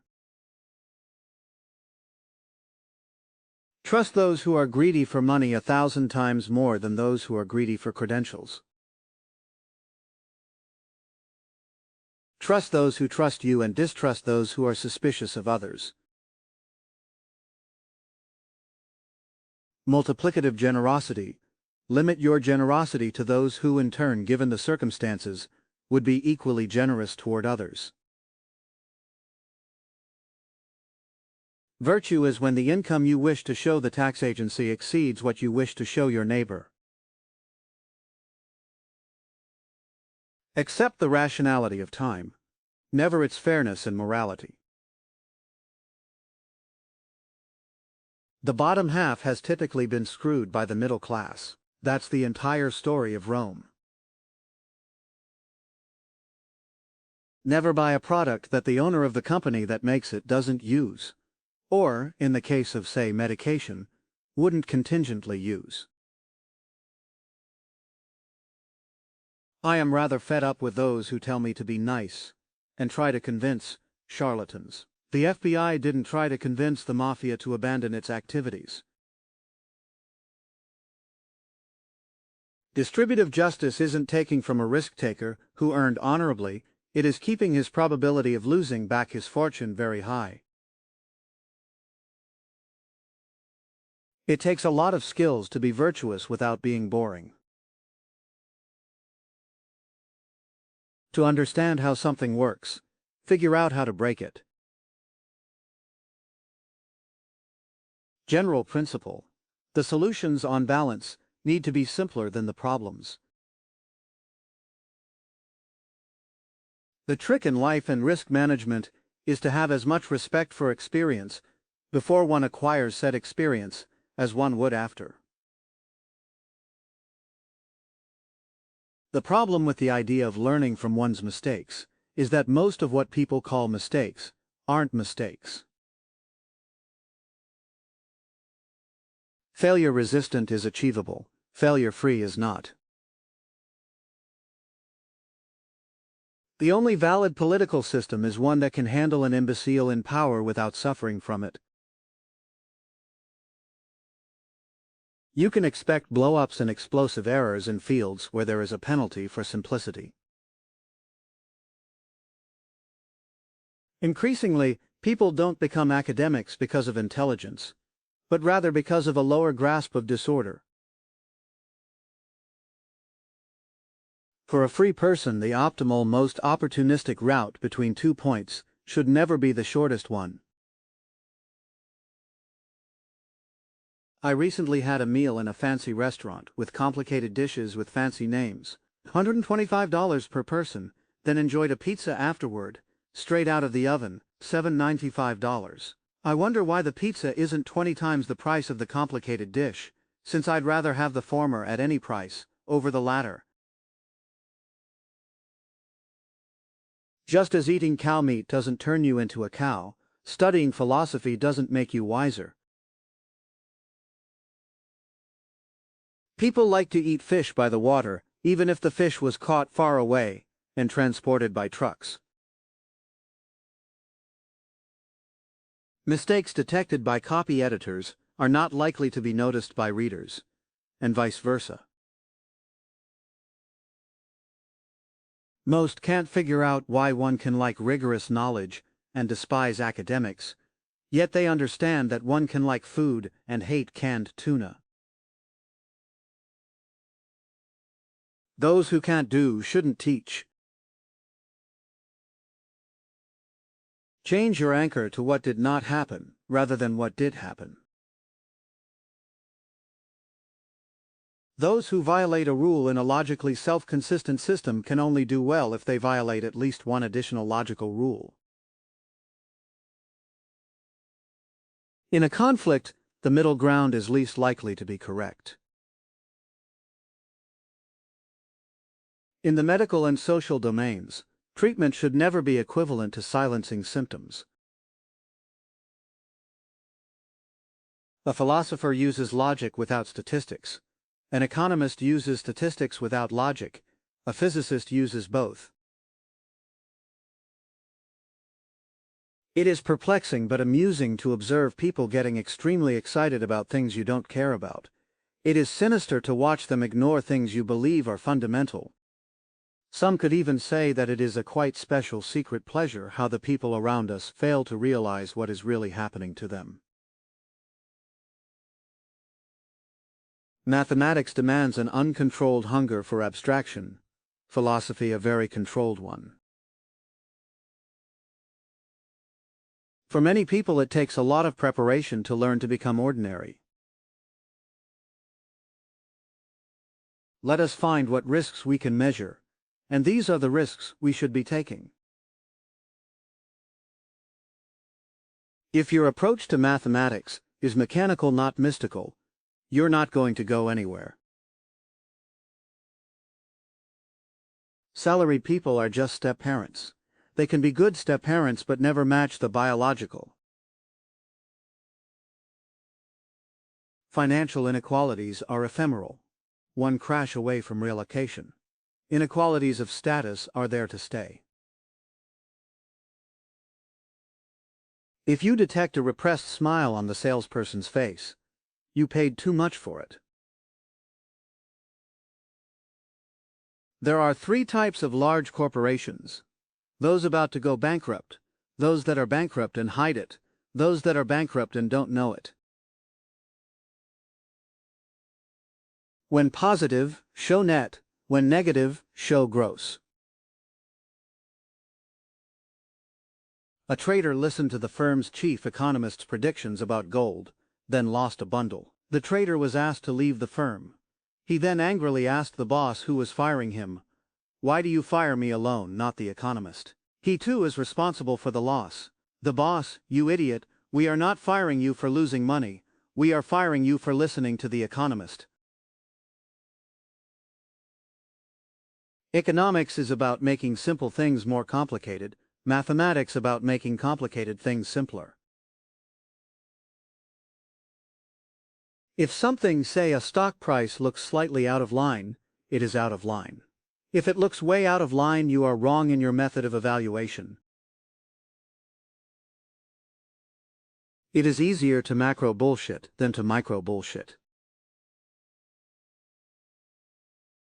Saying someone is good at making profits, but not good at managing risk, is like saying someone is a great surgeon except for cases when the patients die. Being an entrepreneur is an existential, not just a financial thing. Anyone who likes meetings should be banned from attending meetings. An economist is a mixture of 1. A businessman without common sense, 2. A physicist without brains, and 3. A speculator without balls. Stiglitz understands everything about economics except for tail risks, which is like knowing everything about flight safety except for crashes. Those with brains and no balls become mathematicians. Those with balls and no brains join the mafia. Those with no balls and no brains become economists. Never take investment advice from someone who has to work for a living. Money corrupts those who talk and write about it, more than those who earn it. To have a great day: 1. Smile at a stranger. 2. Surprise someone by saying something unexpectedly nice. 3. Give some genuine attention to an elderly person. 4. Invite someone who doesn't have many friends for coffee. 5. Humiliate an economist, publicly, or create deep anxiety inside a Harvard professor. Bring the good news in trickles, the bad news in lumps. Never ask your client for advice. It is a sign of weakness to avoid showing signs of weakness. Risk takers never complain. They do. To be a person of virtue, you need to be boringly virtuous in every single small action. To be a person of honor, all you need is to be honorable in a few important things. Risk your life or career or reputation for a just cause. Say or live up to your word when nobody else has the guts to do so. Magnificence is defined by the intersection of reluctant praise by your enemies and criticism by your friends, greatness by their union. If you are only bad-mouthed by people who prefer your company over those of many others, only critiqued by those who scrutinize your work, and only insulted by persons who open your email as soon as they see it, then you are doing the right thing. It takes some humanity to feel sympathy for those less fortunate than us, but it takes honor to avoid envying those who are much luckier. We viciously accept narcissism in nation-states, while repressing it in individuals. Complexity exposes the system's shaky moral foundations. Contra the prevailing belief, success isn't being on top of a hierarchy. It is standing outside all hierarchies. Someone said, "We need more women in academic philosophy, but we also need more men in academic philosophy." It is very easy to be stoic in failure. The first and hardest step to wisdom: avert the standard assumption that people know what they want. Virtue is a sequence of small acts of omission. Honor and grandeur can be a single gutsy, momentous, and self-sacrificial act of commission. Be polite, courteous, and gentle, but ignore comments, praise, and criticism from people you wouldn't hire. You are free in inverse proportion to the number of people to whom you can say fuck you, but you are honorable in proportion to the number of people to whom you can say fuck you with impunity but don't. I never trust a man who doesn't have enemies.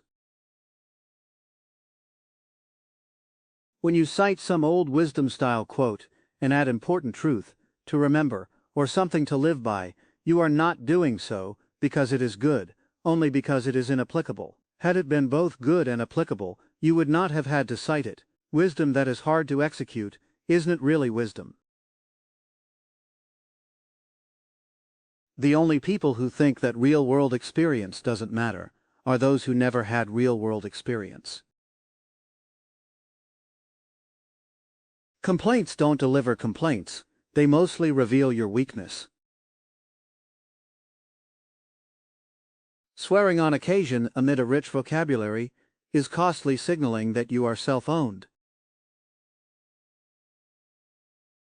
You can only insult a barbarian in his own language. If your beard is gray, produce heuristics but explain the why. If your beard is white, skip the why. Just say what should be done. A happier world is one in which everyone realizes that 1. It is not what you tell people, it is how you say it that makes them feel bad. 2. It is not what you do to them but how you make them look that gets them angry. 3. They should be the ones putting themselves in a specific category. People laugh out loud and broadcast their laughter when they're worried about the statement that they purportedly find funny. They would smile, perhaps surreptitiously otherwise.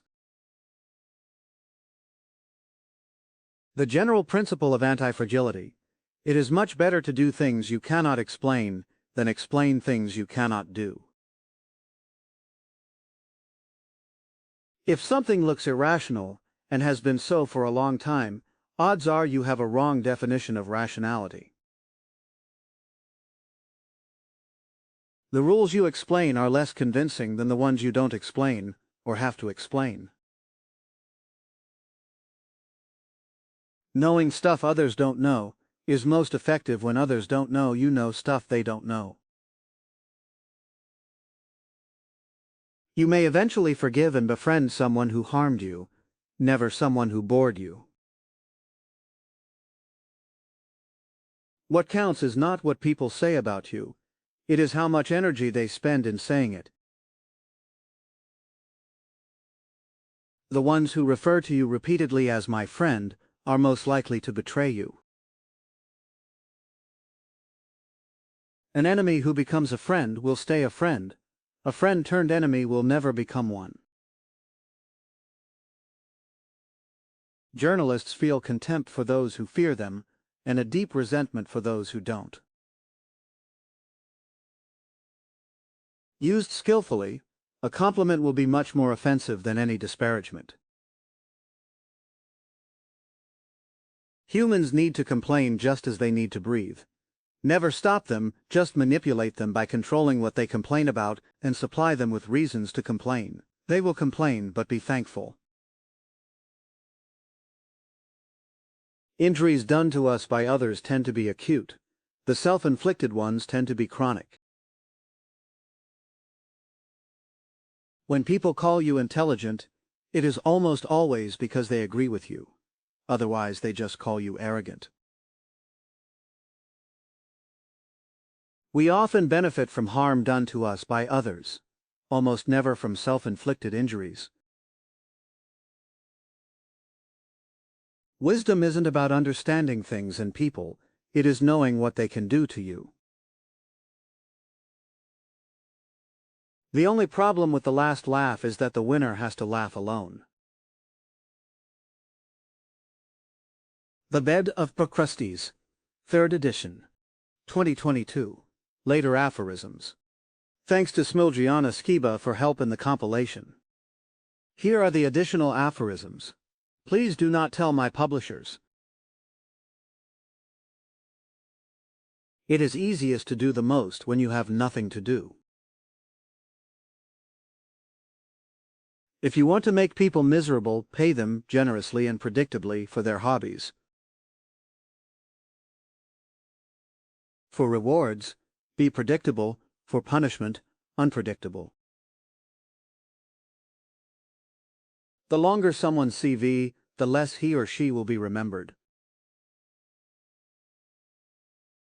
If you're busy at work, odds are, you will eventually be replaced by a robot. One thing is worse than being blamed for the wrong reason: being praised for the wrong reason. To be respected as you advance in age, you must be independent, preferably rich, physically strong, and threatening to those who fuck with you. If you're not powerful, they will never call you wise. The young instinctively disrespect those elderly they don't want to become, when they in turn become old. When people give you 2 reasons, consider the first one to be bogus. To be free, you must be the customer, except of course in times of shortages. I've never seen a shortage that was not followed by a glut, but I've seen irreversible gluts. The enemy of a devil is not a saint, but another devil.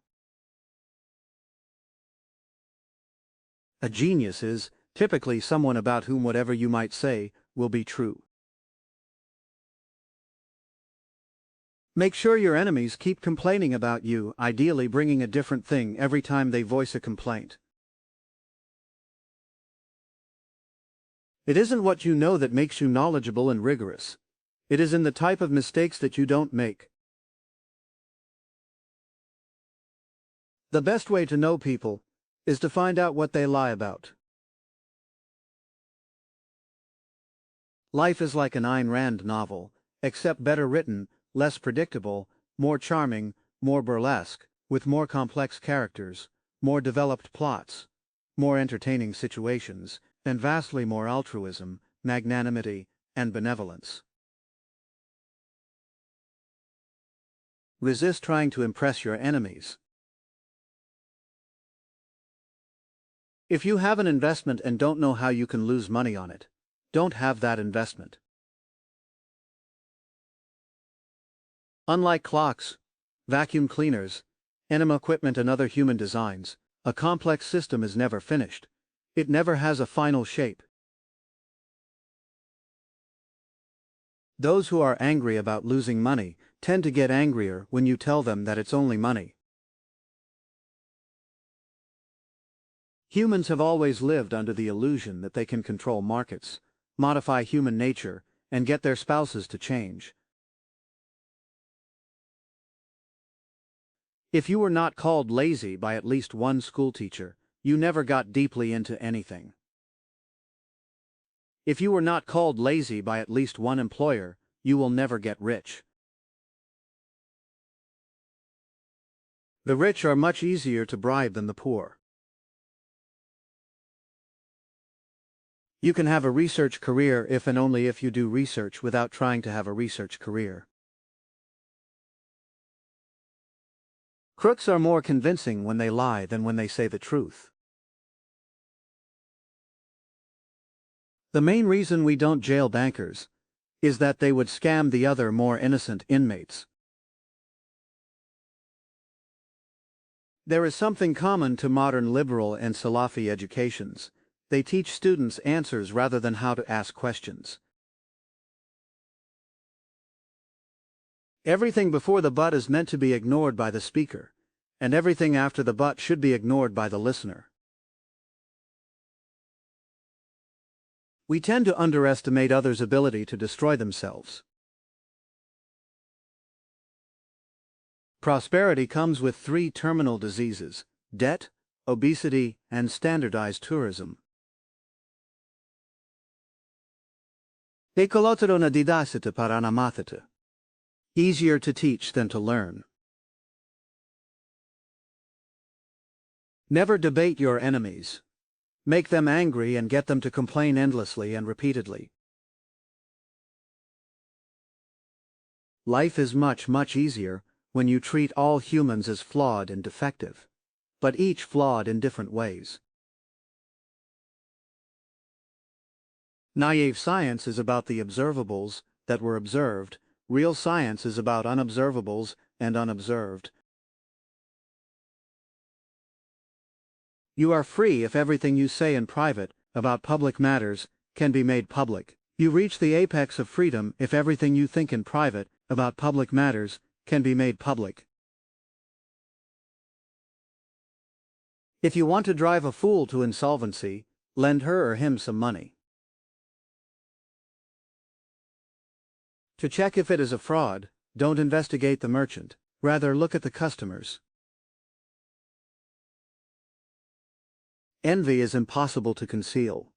It manipulates you, like squid ink on your nose, visible to others, but not to you. If you want people to like you, do not give them advice. Instead, ask them for advice. When the oppressed becomes oppressor, as it almost inevitably happens, do not expect too much charity, understanding, and compassion. Physicists take something complicated and try to make it simpler. Psychologists take something very complicated and make it even more complicated. If you want to sell a meat substitute, don't try to make it taste like meat. People may prefer real hummus to fake meat, just as they may prefer a real painting by Morton Schmuckmorton to a fake Picasso, and some classical decoration to fake flowers or astroturf. The saying, "silence is gold," applies only to fools, so they keep quiet. Mathematics offers certainties, but not effectiveness. Engineering offers effectiveness, but not certainties. Social science offers neither certainties nor effectiveness. If someone's insults bother you, it is evidence that you respect her or him. Classifying psychology as science reminds me of the Reagan administration's categorization of ketchup in school cafeterias as vegetable.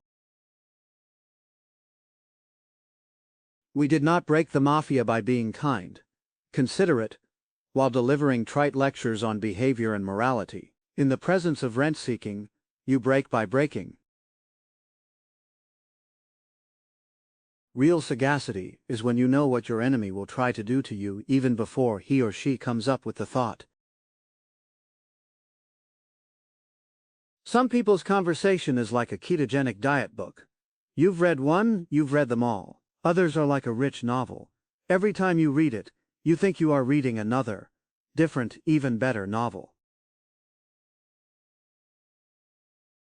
The most interesting and rewarding actions are the ones that lend themselves to the smallest amount of justification. We have always failed in replacing vice with virtue, and succeeded in replacing vice with lesser vice. Everyone feels shame when perceived to be unethical. Even crooks think they are ethical somewhere and in some circumstances. To do well, you must figure out which arguments you must never try to win. If assholes don't find you arrogant, you are doing something wrong. You become free when there is no distinction between journey and destination. To learn from a mistake, first figure out if it was really a mistake. Words and languages were created by farmers, hunters, traders, prostitutes, carpenters, dancers, squid ink experts, cardiologists, post office clerks, and home builders, not by linguists, scribes, bureaucrats, librarians, grammarians, and college professors. When you see from the outside a quaint village with a seemingly idyllic life, consider that the locals are preoccupied with local intrigues, split into fractious alliances, and entangled into petty disputes. If you like them, wish them financial security. If you dislike them, wish them extreme wealth. Make your failings public. Keep your virtues secret. Tell me what you don't read, I will tell you who you are. When you are shown a picture of an unspoiled, lush and picturesque lakeside forest, imagine that in person you would be exposed to the summer heat, high humidity, and mostly exasperating mosquito bites. When you say something you think are just saying something, but you are largely communicating why you had to say it. Instead of journalism becoming more scientific, it is science that is becoming more and more journalistic. Those obsessing over inequality want the rich to become poorer rather than the poor getting richer. If you only worry about things others worry about, one must worry about you. You are a soldier only if you have been in battle. You are a trader only if you have lost money. You are an entrepreneur only if you have failed. And you are an author only if you have been plagiarized. Summarizing the principles in the inserto, that something is knowable doesn't mean that you know it. That something is unknowable doesn't imply that you can't do anything about it. You must impress your accountant rather than the neighbors, your cardiologist rather than gym rats, your readers rather than book editors, and Sparta rather than its enemies. The problem isn't being on a steady salary.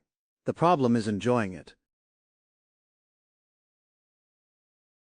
Just as you don't want to know when you will die, you shouldn't know when the weekend or the vacation terminates. Golf was invented to prevent those who shouldn't be reading books from reading bad books.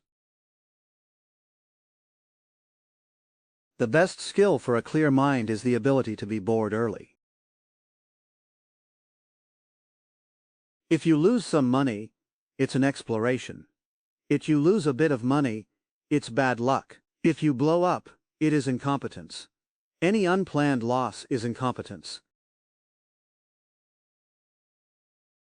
Possessing 2 or more houses is like having 2 or more attention-seeking and financially aggressive spouses, with equal sets of highly inquisitive, normative, and overactive in-laws. To avoid slackening and receding as you age, you must keep making new intelligent enemies, assuming you are lucky enough to find them. The enemy of a devil is almost never a saint, but another devil. The more details you give people, the more they ask for details. Nothing can be both boring and truly important. The fool considers that what he doesn't understand is either extremely stupid or extremely intelligent, depending on how others react to it. There is no more confusing, bewildering, and metaphysically dizzying sentiment than when you feel pity towards a disgusting individual. If you lost interest in a subject matter right after a final exam, you fooled the system and the system fooled you. The looks of people used to allow you to identify those who share the same parents. But with modernity, they now allow you mostly to identify those who share the same plastic surgeon. Drill into your head that no matter what you say, no matter what you do, no matter what you write, they will complain. They will complain even more if they see you trying to accommodate them. So work on directing what they complain about.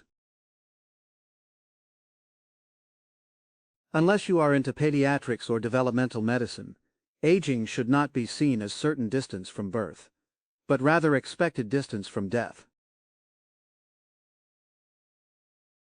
If you can guess someone's commentary given 1, her or his name, 2, the news of the day, with a reasonable precision, then you must treat that commentator as non-existent. Finance is always straightforward before you lose money. Some people are so repugnant that any single adjective, such as liar or ingrate, used to describe them ends up working as a compliment. People are more convincing when they don't seem to care. The phony tries to have prominent friends. The righteous will have prominent enemies. Independent is what people will call you if your opinions don't upset anybody. Given time, every secret will be eventually busted, unless nobody cares about it. Small injustice dresses up as vice. Large injustice dresses up as virtue. With most pundits, you get vastly more information from knowing their name than reading their content. Cardiac surgeons, airline pilots, night security guards, corporate lawyers, accountants, mafia capos, food inspectors, skydivers, astronauts, and generals must be pessimistic. Accordion repair persons, stand-up comedians, drug titrators, flight attendants, nurses, Spanish grammar specialists, gurus and other bullshit vendors must be optimistic. Could replace an old aphorism. Every bubble in history is the iteration of the same bubble dressed in slightly different clothes, where those with no experience of bubbles claim that those with experience of past bubbles are old and have too much experience. Old enemies and new friends can't harm you. New enemies and old friends can. For most people, it takes less effort to reveal a secret than to conceal it. Success is if you don't derive a secret pleasure from other people's failure. Strength is a substitute for experience. Those who say "I feel sorry for you" mean "I feel envy." Those who really feel sorry for you don't say anything. Never judge those you befriend, and never befriend those you have to judge. Academic careers have 3 stages. First, the love phase. You want to devote your life to learning. Second, the reputation phase. You discover the need to get established. Third, the status phase. You are trapped into a hostile, rank-obsessed, rent-seeking machine with an oppressive hierarchy. You feel an uncontrollable envy for the plumber. Some modern comforts and luxuries don't make you happier. They just make your life miserable when you don't have them. Wisdom is knowing what to worry about and what to ignore. If you need others to know that you are doing well, you're not doing well. An allergy is your body experiencing purposeless and self-harming anger. Language is largely made to show off, gossip, confuse people, delude them, charm them, seduce them, scare them, and exploit them, and as a side effect, convey information. Just a side effect, you know. There is a phase in life when you figure out how to unlearn things, discarding beliefs with the same secret pleasure you get peeling scabs, picking your nose, or squeezing blisters. If you need to argue in support of your investment, it's not an investment. There are 3 types of large corporations: those about to go bankrupt, those that are bankrupt and hide it, and those that are bankrupt and don't know it. If you must explain it, don't. Secretiveness works best under a cover of transparency. Our preference for money appears unbounded, with no explicit satiation level. But just as there's an optimal height, weight, and muscle mass beyond which one appears malformed, there's a subtle optimal wealth. It's the level of wealth above and below which your sleep degrades. Genoifiseaton, know thyself. An interview in Playboy is the equivalent of putting a prayer room in the middle of a bordello, with the excuse that it attracts worshippers. Footnote: the Playboy interview was at some time big for authors.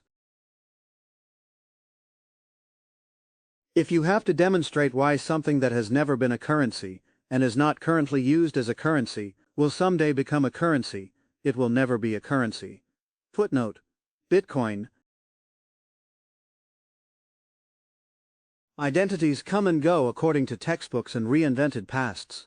Had the Greeks then self-identified as Romaic, opened coffee shops and diners in America 100 years earlier, these would have been called Nicholas, St. Demetrius H. Sophia, not Acropolis, and Apollo. Skills do not aggregate. Some countries have a high level of average individual skills, but a low collective performance. Others exhibit a high level of capabilities with, on average, an unsophisticated citizenry. The first is the sub-additive case, the second the super-additive one. For your holidays, don't go to resorts where you meet achievers on commoditized vacation, actively trying to relax. Go to villages with no activity, preferably your village of origin, and if you don't have one, get adopted somewhere, and interact with locals who can teach you how to do nothing when there is nothing to do. Sophisticated minds adopt simplified lifestyles. Simplistic minds are drawn to overly sophisticated lifestyles. I've learned from Socrates is that the most tasty cuisine is whatever you eat when hungry. The more ravenous you are, the more succulent the meal. Most risk-takers aren't risk-takers. They're just unsuspecting cowards. Things you do today out of a sense of moral duty, others will do tomorrow to avoid shame. A sign of development is the lack of prestige for government positions. The more humans try to become demigods, the more they become full monsters. You cannot be free with your opinion if you are not free with your time. Elephant, my favorite animal, takes no crap, gives no crap, harms no one, but when one tries to harm it, it has no clemency, and never forgets. Nature never spoils your vacation by letting you know when it ends. Nature has no Sunday night, no Monday morning, and no back-to-school dates. If a doorman calls you an asshole, you're an asshole. If an intellectual calls you an asshole, you may be a saint. Most humans either harm or are harmed by words. The rest is a small minority. If someone finds fault with everything you say or do, ignore, but there is information from those who differ on the occasion. One reason we think the past was more violent than reality is because historians have an incentive to discuss wars, not peace. In any profession, 9 out of 10 are clueless, but work by situational imitation, narrow mimicry and semi-conscious role-playing. Except social science and journalism, where it is 10 out of 10. Never explain why something important is important. The crowd detects weakness, the difference between an action caused by principles and one driven by fear. It is after you apologize that you get in trouble. The more luxurious your prison, the worse the sting of the captivity. I treat my friends as temporary pre-enemies, my enemies as temporary pre-friends, and my post-friends as permanent enemies. A trader is someone who knows how to lose money without getting used to it. Jokes cannot be jokes unless they are offensive somewhere. A weapon is something you only use once. or preferably never.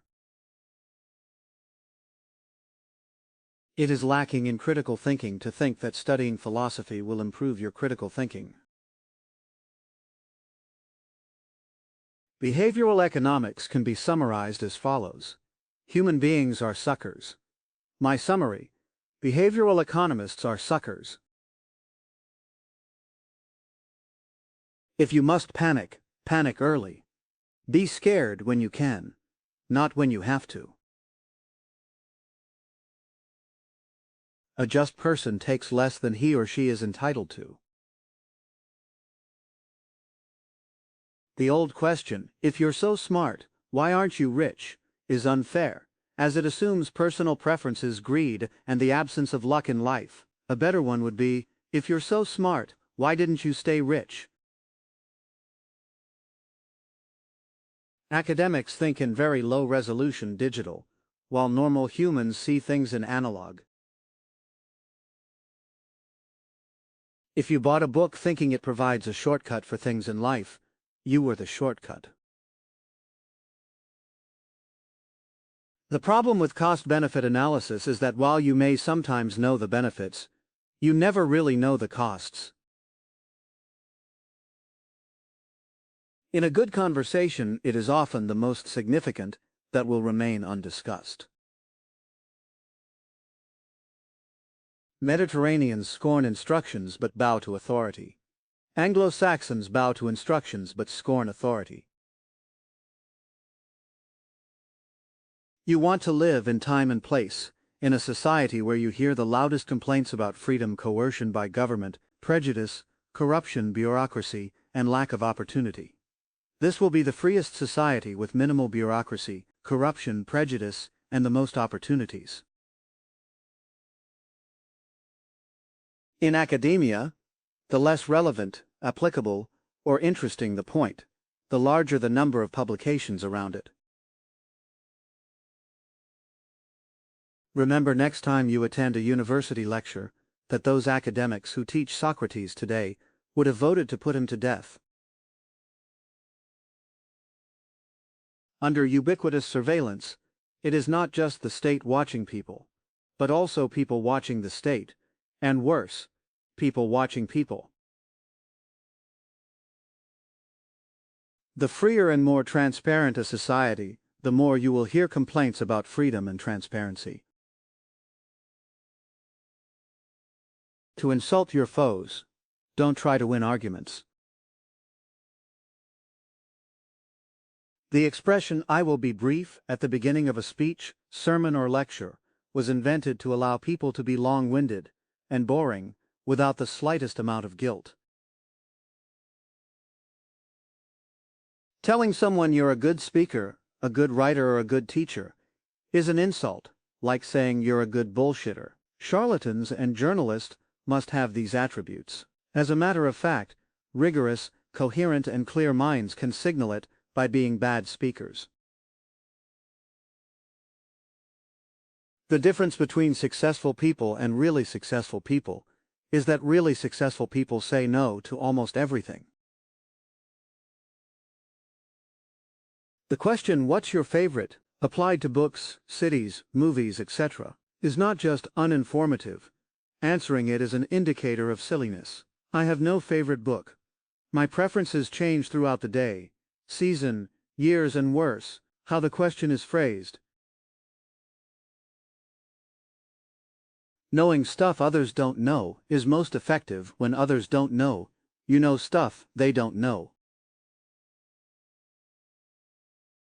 The weak may be virtuous, but you may never know. Modernists take religion literally and science metaphorically, rather than the reverse. Immigration by individuals is immigration. Immigration by groups is invasion. A society is as advanced as its treatment of its weak, its handicapped, and its incapacitated.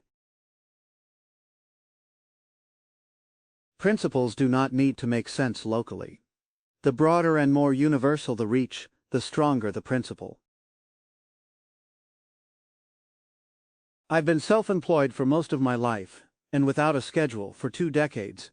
Yet I still find Friday and Saturday the most pleasant days, Monday the least pleasurable one, and Sunday evening a usually somber moment. It has to do with the mood of others. You don't live alone. If wit signals intellect without nerdiness, platitudes signal nerdiness without intellect. Conclusion. So many things become easy to understand when you skip the explanations. Bonus. Various other quotes and aphorisms by Nassim. From books, interviews, and tweets. Contrarian doesn't mean taking the opposite position, it means independent. A Stoic is someone who transforms fear into prudence, pain into transformation, mistakes into initiation, and desire into undertaking. I've never met a rich nitpicker. Survival comes first, truth, understanding, and science later. If you do something you don't like, it sort of corrupts your personality. If you see fraud and do not say fraud, you are a fraud. Many people drive 2 miles to the gym in order to walk 2 miles on a treadmill. Just walk. Never take any advice from someone you didn't ask for advice. Given the option, I would rather learn from success. As an entropic basis, there are many other ways to fail than to succeed. Steve Jobs, Bill Gates, and Mark Zuckerberg didn't finish college. Too much emphasis is placed on formal education. I told my children not to worry about their grades but to enjoy learning. Stoicism is about the domestication of emotions, not their elimination. The best researcher is the one who hates academia, the best politician the one who hates politics, best bureaucrat one who hates bureaucracy. When you sell in desperation, you always sell cheap. When you have trial and error, you outperform someone who knows because convexity matters a lot more than knowledge. If something is nonsense, you say it, and you say it out loud.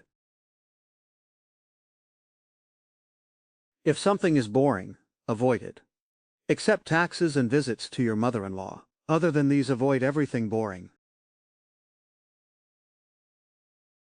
We do not need to be rational and scientific when it comes to the details of our daily life.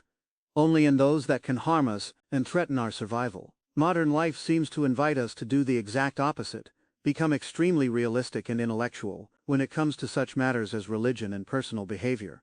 Yet as irrational as possible when it comes to matters ruled by randomness, say portfolio, business or real estate investment. I have encountered colleagues, rational no-nonsense people, who do not understand why I cherish the poetry of Baudelaire and St. John Perse, or obscure and often impenetrable writers like Elias Canetti, J.L. Borges, or Walter Benjamin, yet they get sucked into listening to the analyses of a television guru, or into buying the stock of a company they know absolutely nothing about, based on tips by neighbors who drive expensive cars.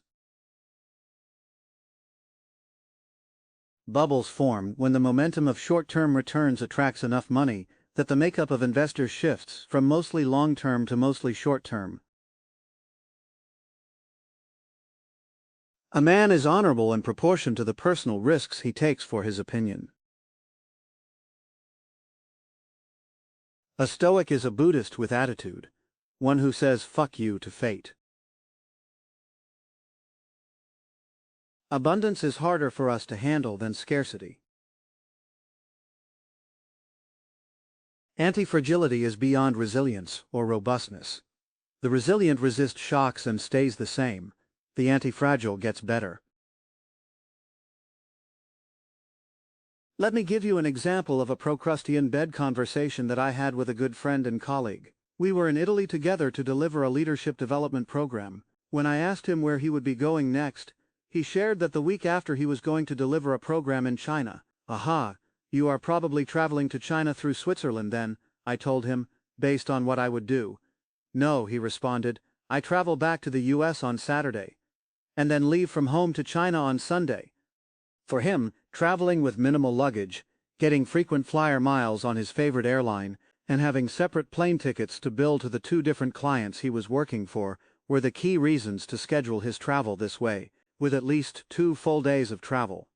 I would have gone for the one-day option of minimizing travel time, minimizing jet lag, minimizing the environmental footprint of travel, and having more time on the ground to enjoy both Italy and China. To me, his travel schedule looked like a Procrustean bed, changing the wrong variable, making the traveler fit the travel schedule, rather than making the travel schedule fit the traveler. Practice looking at the world from this perspective. In every decision that you make, are you changing the right variable? Are you fitting the bed to the traveler? A trader's mental construction should direct him to do precisely what other people do not do. Authors, artists, and even philosophers are much better off having a very small number of fanatics behind them than a large number of people who appreciate their work. The number of persons who dislike the work don't count. There is no such thing as the opposite of buying your book. Avoidance of boredom is the only worthy mode of action. Life otherwise is not worth living. Books to me are not expanded journal articles, but reading experiences, and the academics who tend to read in order to cite in their writing, rather than read for enjoyment, curiosity, or simply because they like to read, tend to be frustrated when they can't rapidly scan the text and summarize it in one sentence that connects it to some existing discourse in which they have been involved.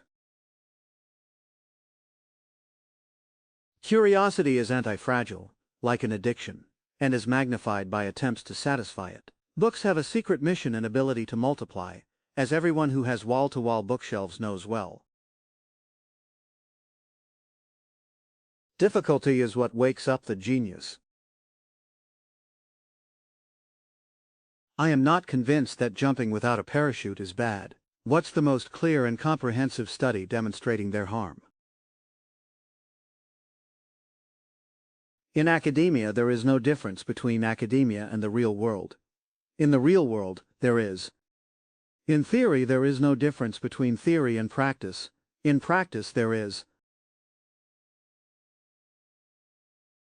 Character is proportionate to n, the number of consecutive failures without being discouraged, or equivalently, the number of successive rejections without being intimidated. Had Prozac been available last century, Baudelaire's Spleen, Edgar Allan Poe's Moods, the poetry of Sylvia Plath, the lamentations of so many other poets, everything with a soul would have been silenced. We tend to mistake the unknown for the non-existent. He who has never sinned is less reliable than he who has only sinned once. And someone who has made plenty of errors, though never the same error more than once, is more reliable than someone who has never made any. I treat my mood, my sadness, my bouts of anxiety, as a second source of intelligence, perhaps even the first source. If there is something in nature you don't understand, odds are it makes sense in a deeper way that is beyond your understanding. So there is a logic to natural things that is much superior to our own. Just as there is a dichotomy in law, innocent until proven guilty as opposed to guilty until proven innocent. Let me express my rule as follows: what Mother Nature does is rigorous until proven otherwise. Unless you are perfectly narcissistic and psychopathic. Even then, your worst-case scenario is never limited to the loss of only your life. We need to be more than intolerant with some intolerant minorities. The opinion of the individual is subjective. The average opinion of most people is what we call objective. We like to emit logical and rational ideas, but we do not enjoy this execution. Aesthetics, ethics, and many good things in humans are contagious. Experience is devoid of the cherry-picking that we find in studies. If you have more than one reason to do something, choose a doctor or veterinarian, hire a gardener or an employee, marry a person, go on a trip, just don't do it. It does not mean that one reason is better than two, just that by invoking more than one reason you are trying to convince yourself to do something. Obvious decisions, robust to error, require no more than a single reason. It is only when you don't care about your reputation that you tend to have a good one. Keeping one's distance from an ignorant person, -1, is equivalent to keeping company with a wise man, +1. Let me be more aggressive. We are largely better at doing than we are at thinking, thanks to anti-fragility. I'd rather be dumb and anti-fragile than extremely smart and fragile, any time. Never engage in detailed over-explanations of why something is important. One debases a principle by endlessly justifying it. Modernity has replaced ethics with legalese, and the law can be gamed with a good lawyer. We didn't get where we are thanks to the sissy notion of resilience. More data, such as paying attention to the eye colors of the people around when crossing the street, can make you miss the big truck. Don't read newspapers for the news, just for the gossip and of course profiles of authors. Start by being nice to every person you meet, but if someone tries to exercise power over you, exercise power over him. Suckers try to win arguments, non-suckers try to win. One conceivable way to discriminate between a scientific intellectual and a literary intellectual is by considering that a scientific intellectual can usually recognize the writing of another, but that the literary intellectual would not be able to tell the difference between lines jotted down by a scientist and those by a glib non-scientist. This is even more apparent when the literary intellectual starts using scientific buzzwords, like uncertainty principle, Gödel's theorem, parallel universe, or relativity, either out of context or as often in exact opposition to the scientific meaning. I suggest reading the hilarious Fashionable Nonsense by Alan Sokal for an illustration of such practice. I was laughing so loudly and so frequently while reading it on a plane that other passengers kept whispering things about me. It is as if the mission of modernity was to squeeze every drop of variability and randomness out of life, with the ironic result of making the world a lot more unpredictable. As if the goddesses of chance wanted to have the last word. If one puts an infinite number of monkeys in front of typewriters, and lets them clap away, there is a certainty that one of them will come out with an exact version of the Iliad. Our human race is affected by a chronic underestimation of the possibility of the future straying from the course initially envisioned, in addition to other biases that sometimes exert a compounding effect. To take an obvious example, think about how many people divorce. Almost all of them are acquainted with the statistic that between 1/3 and 1/2 of all marriages fail, something the parties involved did not forecast while tying the knot. Of course not us, because we get along so well, as if others tying the knot got along poorly. We glorify those who left their names in history books at the expense of those contributors about whom our books are silent. We humans are not just a superficial race. We are a very unfair one. This is one of the many reasons that journalism may be the greatest plague we face today, as the world becomes more and more complicated, and our minds are trained for more and more simplification. Expect the unexpected. Be unpredictably unpredictable. Those who were unlucky in life in spite of their skills would eventually rise.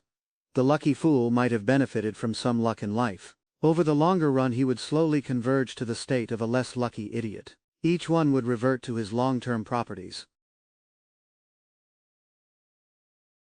This idea that in order to make a decision you need to focus on the consequences, which you can know, rather than the probability, which you can't know, is the central idea of uncertainty. Just as we tend to underestimate the role of luck in life in general, we tend to overestimate it in games of chance. The casino is the only human venture I know where the probabilities are known, Gaussian, i.e. bell curve, and almost computable. The strongest will survive, the weakest will become extinct. As to investors and traders, they believe that by letting them compete, the best will prosper and the worst will go learn a new craft, like pumping gas or sometimes dentistry. Things are not as simple as that. We will ignore the basic misuse of Darwinian ideas, in the fact that organizations do not reproduce like living members of nature. Darwinian ideas are about reproductive fitness, not about survival. Trading forces someone to think hard. Those who merely work hard generally lose their focus and intellectual energy. In addition, they end up drowning in randomness. Work ethics draw people to focus on noise, rather than the signal. Most humans manage to squander their free time, as free time makes them dysfunctional, lazy, and unmotivated. The busier they get, the more active they are at other tasks. Much of what other people know isn't worth knowing. Never ask anyone for their opinion, forecast, or recommendation. Just ask them what they have or don't have in their portfolio. Never trust the words of a man who is not free. Primitive societies are largely free of cardiovascular disease, cancer, dental cavities, economic theories, lounge music, and other modern ailments. Rational flaneur, or just flaneur, someone who, unlike a tourist, makes a decision opportunistically at every step to revise his schedule or his destination so he can imbibe things based on new information obtained. In research and entrepreneurship, being a flaneur is called looking for optionality. So knowledge grows by subtraction much more than by addition, given that what we know today might turn out to be wrong, but what we know to be wrong cannot turn out to be right, at least not easily. If you need something urgently done, give the task to the busiest or second busiest person in the office. The best way to verify that you are alive is by checking if you like variations. Remember that food would not have a taste if it weren't for hunger. Results are meaningless without effort, joy without sadness, convictions without uncertainty, and an ethical life isn't so, when stripped of personal risks. The best horses lose when they compete with slower ones, and win against better rivals. The irony of the process of thought control. The more energy you put into trying to control your ideas and what you think about, the more your ideas end up controlling you. The psychologist Gerd Gigerenzer has a simple heuristic. Never ask the doctor what you should do. Ask him what he would do if he were in your place. You would be surprised at the difference. The simpler, the better. Complications lead to multiplicative chains of unanticipated effects. Small is beautiful, but it is also efficient. Wind extinguishes a candle and energizes fire. Likewise with randomness, uncertainty, chaos. You want to use them, not hide from them. You want to be the fire and wish for the wind. A BS detection heuristic would be to use education in reverse. Hire, conditional on an equal set of skills, the person with the least label-oriented education. It means that the person had to succeed in spite of the credentialization of his competitors and overcome more serious hurdles. In addition, people who didn't go to Harvard are easier to deal with in real life. A mistake is not something to be determined after the fact, but in light of the information available until that point. Money may not bring you happiness, but lack of money almost definitely bring you misery. Common sense is nothing but a collection of misconceptions acquired by age 18. Furthermore, what sounds intelligent in a conversation or a meeting, or particularly in the media, is suspicious. Heroes are heroes because they are heroic in behavior, not because they won or lost. If the past, by bringing surprises, did not resemble the past previous to it, what I call the past's past, then why should our future resemble our current past? Beware of the person who gives advice, telling you that a certain action on your part is good for you, while it is also good for him, while the harm to you doesn't directly affect him. I do not dispute that arguments should be simplified to their maximum, but people often confuse complex ideas that cannot be simplified into a media-friendly statement as symptomatic of a confused mind. MBAs tend to blow up in financial markets, as they are trained to simplify beyond requirement. I am myself the unhappy holder of the degree. It is also related to a problem called denigration of history, as gamblers, investors, and decision-makers feel that the sorts of things that happen to others would not necessarily happen to them. Mathematics is principally a tool to meditate, rather than to compute. I try to make money infrequently as possible, simply because I believe that rare events are not fairly valued, and that the rarer the event, the more undervalued it will be in price. You can be an intellectual yet still be an idiot. Educated Philistines have been wrong on everything from Stalinism to Iraq to low-carb diets. Intellectual yet idiot, IYI, are often policymakers, media pundits, academics, journalists. Philistines, semi-intelligent, well-pedigreed, that class of paternalistic semi-intellectual experts, with some Ivy League or similar label-driven education, who are telling us what to do, what to eat, how to think, how to speak, and who to vote for. My principal activity is to tease those who take themselves and the quality of their knowledge too seriously. Never ask a man if he is from Sparta. If he were, he would have let you know such an important fact, and if he were not, you could hurt his feelings. No matter how sophisticated our choices, how good we are at dominating the odds, randomness will have the last word. Realism is punishing. Probabilistic skepticism is worse. What is easier to remember? A collection of facts glued together, or a story? Something that offers a series of logical links. Causality is easier to commit to memory. What is induction exactly? It is very handy, as the general takes much less room in one's memory than a collection of particulars. The effect of such compression is the reduction in the degree of detected randomness. The most dangerous thing is to buy something at the peak of its popularity. At that point, all favorable facts and opinions are already factored into its price, and no new buyers are left to emerge. When things go our way, we reject the lack of certainty. Mild success can be explainable by skills and labor. Wild success is attributable to variance. Elon Musk illustrates my fooled by randomness point.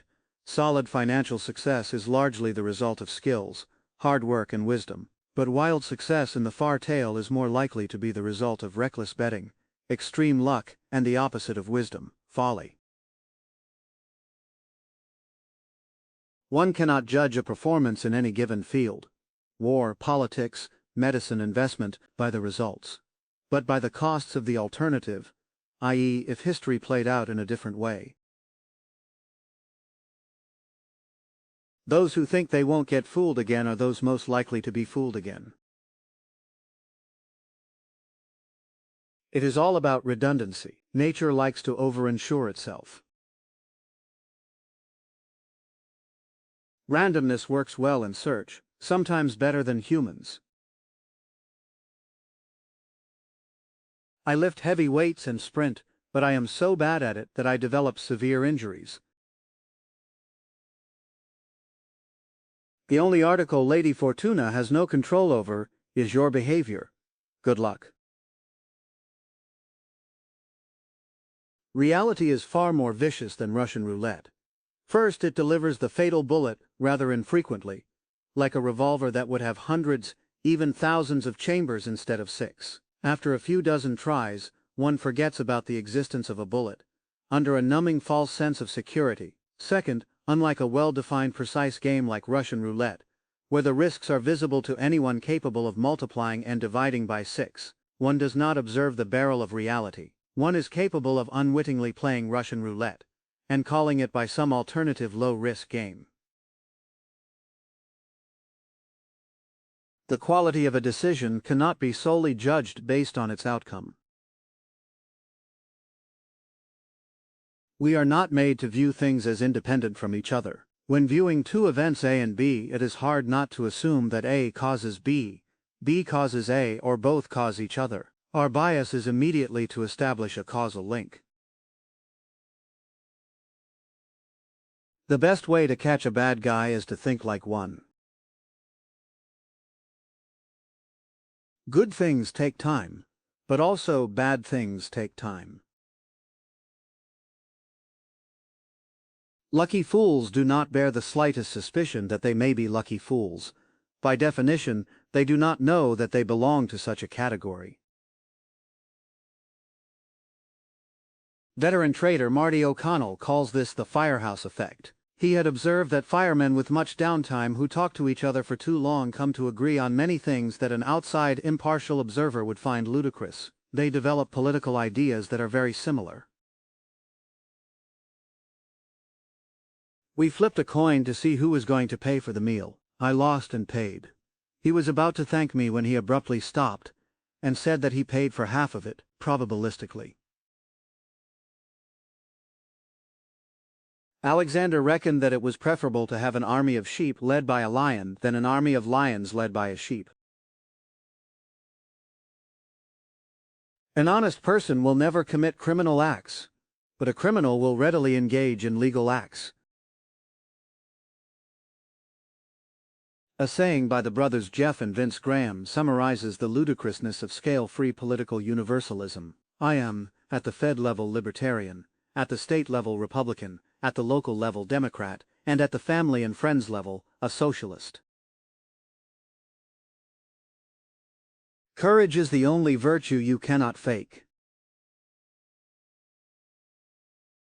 Freedom is always associated with risk-taking, whether it leads to it or comes from it.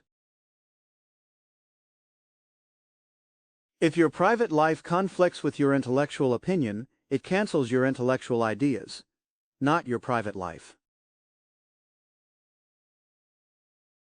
English manners were imposed on the middle class as a way of domesticating them, along with instilling in them the fear of breaking rules and violating social norms. Formation of moral values in society doesn't come from the evolution of the consensus. No, it is the most intolerant person who imposes virtue on others, precisely because of that intolerance. Wealth does not count so much into one's well-being as the route one uses to get to it. Imagine there's no heaven. I can. The more a writer thinks himself to be serious, the less serious his writing becomes. You can be once, twice, 3 times a lady, but only once a man. A stitch in time saves 8. That's progress. The old lady of Threadneedle Street may talk like an angel, but she's the devil in disguise. What have I got to do when sorry seems to be the hardest word? Becoming more rational, or not feeling the emotions of social slights, is not part of the human race, not with our current biology. There is no solace to be found from reasoning. No muscles without strength, friendship without trust, opinion without consequence, change without aesthetics, age without values, life without effort, water without thirst, food without nourishment, love without sacrifice, power without fairness, facts without rigor, statistics without logic, mathematics without proof, teaching without experience, politeness without warmth, values without embodiment, degrees without erudition, militarism without fortitude, progress without civilization, friendship without investment, virtue without risk, probability without ergodicity, wealth without exposure, complication without depth, fluency without content, decision without asymmetry, science without skepticism, religion without tolerance, and most of all, nothing without skin in the game. The difference between successful people and really successful people is that really successful people say no to almost everything. Learning is rooted in repetition and convexity, meaning that the reading of a single text twice is more profitable than reading two different things once. Learning is rooted in repetition and convexity, meaning that the reading of a single text twice is more profitable than reading two different things once. Think of the economy as being more like a cat than a washing machine. There is a saying that bad traders divorce their spouse sooner than abandon their positions. Loyalty to ideas is not a good thing for traders, scientists, or anyone. From the standpoint of an institution, the existence of a risk manager has less to do with actual risk reduction than it has to do with the impression of risk reduction. Those who talk should do, and only those who do should talk. You will never fully convince someone that he is wrong, only reality can. I have a single definition of success. You look in the mirror every evening and wonder if you disappoint the person you were at 18, right before the age when people start getting corrupted by life. Let him or her be the only judge, not your reputation, not your wealth, not your standing in the community, not the decorations on your lapel. If you do not feel ashamed, you are successful. All other definitions of success are fragile modern constructions. Believe it or not, your pain will fade, and you will have many other opportunities ahead of you. Intelligence without imagination. A deadly combination. The artificial gives us hangovers, the natural inverse hangovers. When someone starts a sentence with the first half containing I, not, and but, the not should be removed and the but replaced with therefore. Seeing the psychologist Steven Pinker making pronouncements about things intellectual has a similar effect to encountering a drive-in Burger King while hiking in the middle of a national park. The danger of reading financial and other news, or econo-bullshit, is that things that don't make sense at all start making sense to you after progressive immersion. Compromising is condoning. The only modern dictum I follow, one by George Santayana: a man is morally free when he judges the world, and judges other men, with uncompromising sincerity. This is not just an aim but an obligation. If you have something very important to say, whisper it. A life saved is a statistic. A person hurt is an anecdote. Statistics are invisible. Anecdotes are salient. Categorizing is necessary for humans, but it becomes pathological when the category is seen as definitive, preventing people from considering the fuzziness of boundaries. Just realize that to politely get rid of someone, people in Brooklyn say, "Call me if you need anything." History is opaque. You see what comes out, not the script that produces events, the generator of history. The generator of historical events is different from the events themselves, much as the minds of the gods cannot be read just by witnessing their deeds. Consider a turkey that is fed every day. Every single feeding will firm up the bird's belief that it is the general rule of life to be fed every day by friendly members of the human race, looking out for its best interests, as a politician would say. On the afternoon of the Wednesday before Thanksgiving, something unexpected will happen to the turkey. It will incur a revision of belief.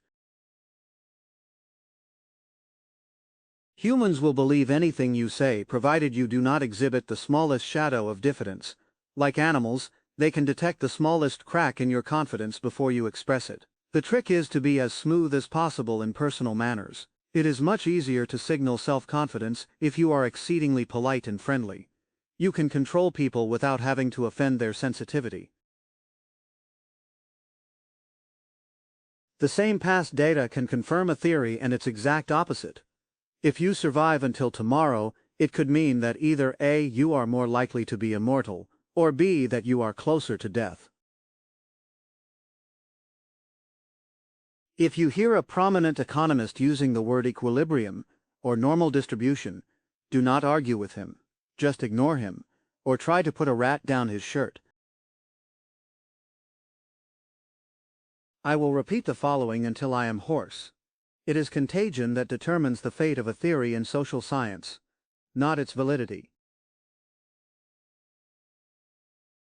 I know that history is going to be dominated by an improbable event. I just don't know what that event will be. Memory is more of a self-serving dynamic revision machine. You remember the last time you remembered the event, and without realizing it, change the story at every subsequent remembrance. If you want to get an idea of a friend's temperament, ethics, and personal elegance, you need to look at him under the tests of severe circumstances, not under the regular rosy glow of daily life. Can you assess the danger a criminal poses by examining only what he does on an ordinary day? Can we understand health without considering wild diseases and epidemics? Indeed, the normal is often irrelevant. It is not what you are telling people, it is how you are saying it. One useful trick I discovered is to avoid listening to the question of the interviewer and answer with whatever I have been thinking about recently. Remarkably, neither the interviewers nor the public notices the absence of correlation between question and answer. The best philosophers were not academics, but had another job, so their philosophy was not corrupted by careerism. The more frequently you look at data, the more noise you are disproportionately likely to get, rather than the valuable part called the signal. Hence the higher the noise-to-signal ratio, and there is a confusion that is not psychological at all, but inherent in the data itself. Being quicker is a form of genius. Pasteur said, like all great discoverers, he knew something about accidental discoveries. The best way to get maximal exposure is to keep researching, collect opportunities. We favor the sensational and the extremely visible. This affects the way we judge heroes. There is little room in our consciousness for heroes who do not deliver visible results, or those heroes who focus on process rather than results. Prediction, not narration, is the real test of our understanding of the world. Get out while you're still young. Tramps like us, baby, we were born to run. In real life, every single bit of risk you take adds up to reduce your life expectancy. If you climb mountains and ride a motorcycle and hang around the mob and fly your own small plane and drink absinthe and smoke cigarettes and play parkour on Thursday night, your life expectancy is considerably reduced, although no single action will have a meaningful effect. This idea of repetition makes paranoia about some low-probability events, even that deemed pathological, perfectly rational. The black swan asymmetry allows you to be confident about what is wrong, not about what you believe is right. When you walk the walk, whether successful or not, you feel more indifferent and robust to people's opinion, freer, more real. We tend to use knowledge as therapy. You need a story to displace a story. Metaphors and stories are far more potent, alas, than ideas. They are also easier to remember, and more fun to read. If I have to go after what I call the narrative disciplines, my best tool is a narrative. Ideas come and go, stories stay.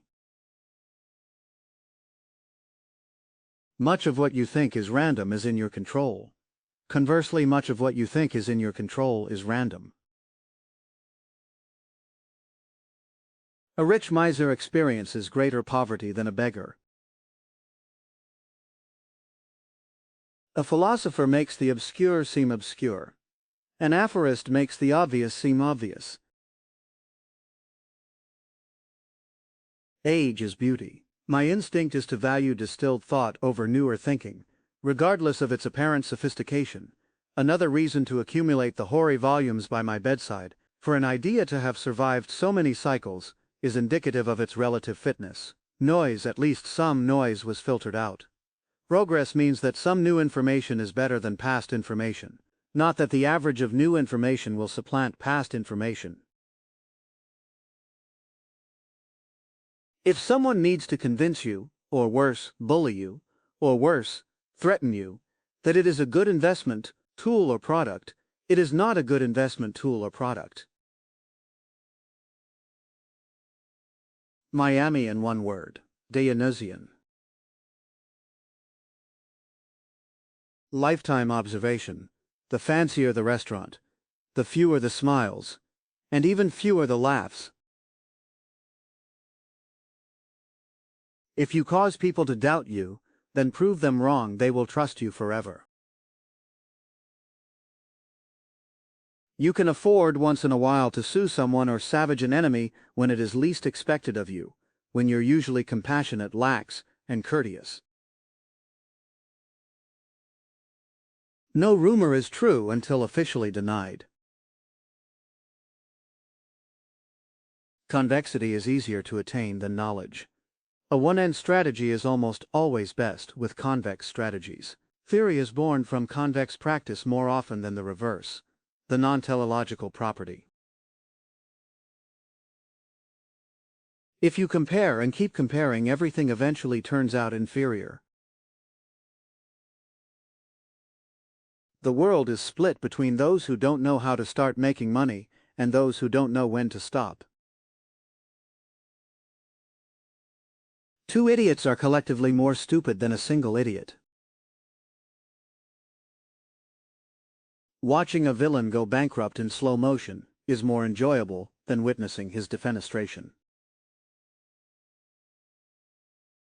You always want to be with whatever the predominant trend is. The internet allows the small guy a global marketplace, but technology is harmful in the sense that we get too much information from it. Because of the web, we get 10 times the amount of noise we ever got, which makes harmful fallacies far more likely. I always remind myself that what one observes is at best a combination of variance and returns, not just returns. Life is a tightrope between two errors: generalizing the wrong particular and particularizing the wrong general. I don't run for trains. Missing a train is only painful if you run after it. Likewise, not matching the idea of success others expect from you is only painful if that's what you're seeking. You stand outside the rat race and the pecking order, not outside of it, if you do so by choice. The central idea in The Black Swan is that rare events cannot be estimated from empirical observation since they are rare. Wittgenstein's ruler. Unless you have confidence in the ruler's reliability, if you use a ruler to measure a table, you may also be using the table to measure the ruler. An elephant is vastly more efficient, metabolically, than a mouse. It's the same for a megacity as opposed to a village, but an elephant can break a leg very easily, whereas you can toss a mouse out of a window and it'll be fine. Size makes you fragile.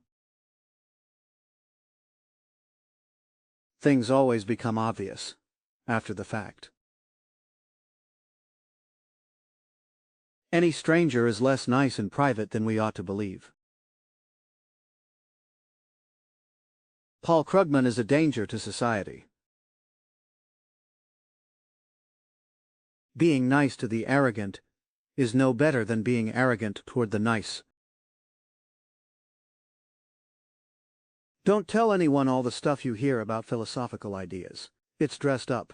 The real story all came from a gambling instinct from a compulsive high priest. I can't get rid of it. When I got a break in business school, I accidentally discovered probability theory and became obsessed with it. But it did not come from lofty philosophizing or scientific hunger. It's just the thrill and hormonal flush one gets while taking risk. People don't like to believe it, but my education came from trading and risk-taking. Greed and fear were my teachers. I was like people with addiction, who have a way below average intelligence, but suddenly, because they're drug addict, they find the most ingenious methods to get their drugs. When there's money on the line, I suddenly grew a special brain that I lost later. When there is fire, you run very fast.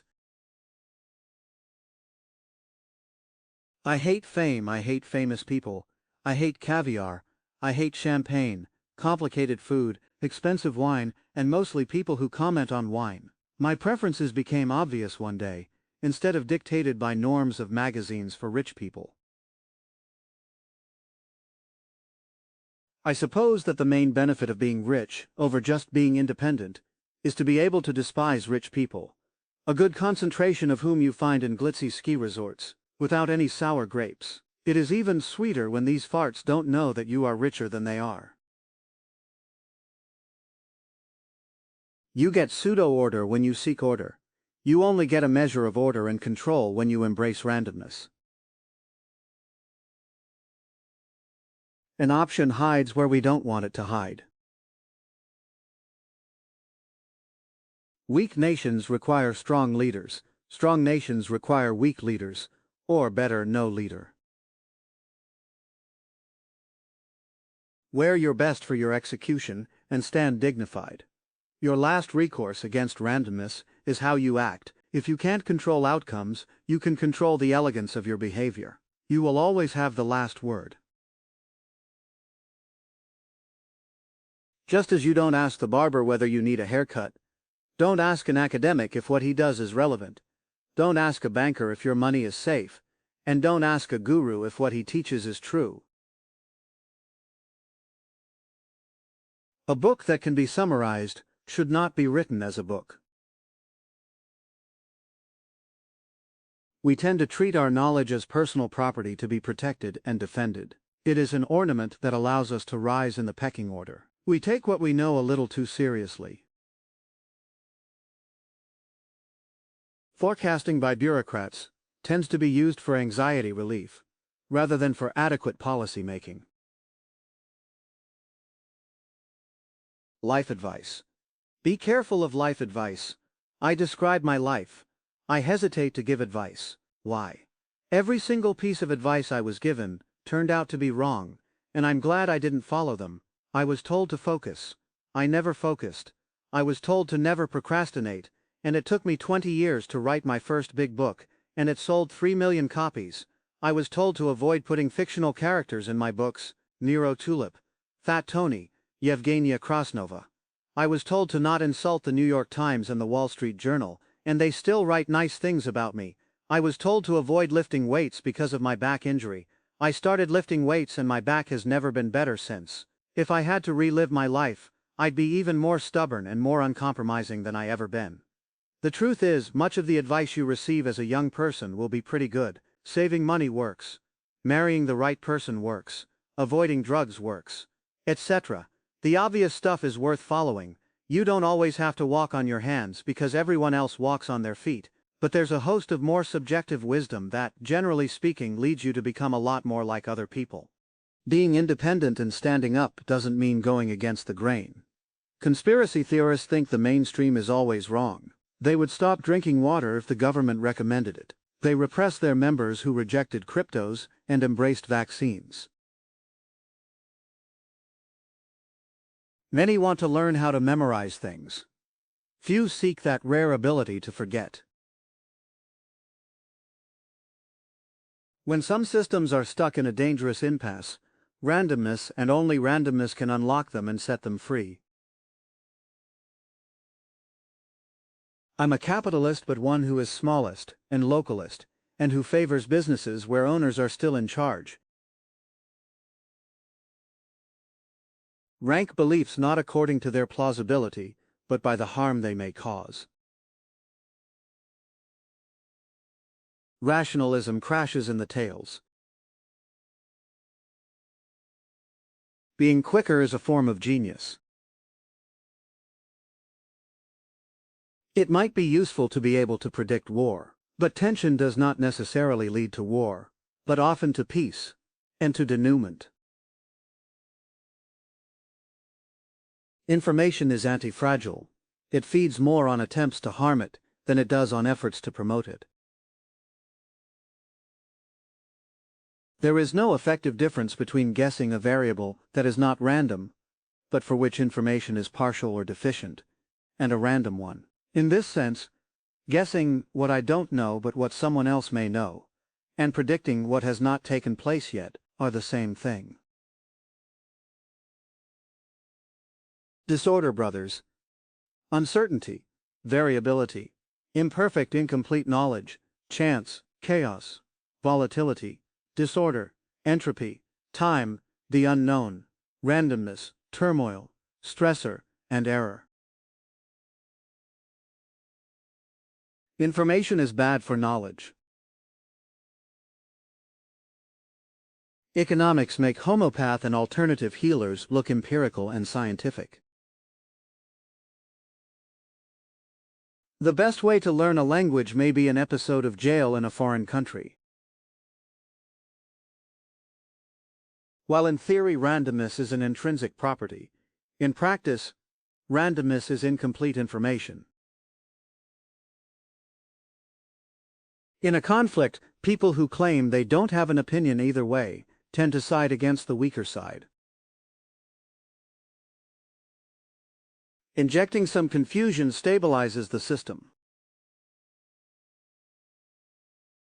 Scientists may be in the business of laughing at their predecessors, but owing to an array of human mental dispositions, few realize that someone will laugh at their beliefs in the disappointingly near future. We ingest probiotics because we don't eat enough dirt anymore. Skepticism is effortful and costly.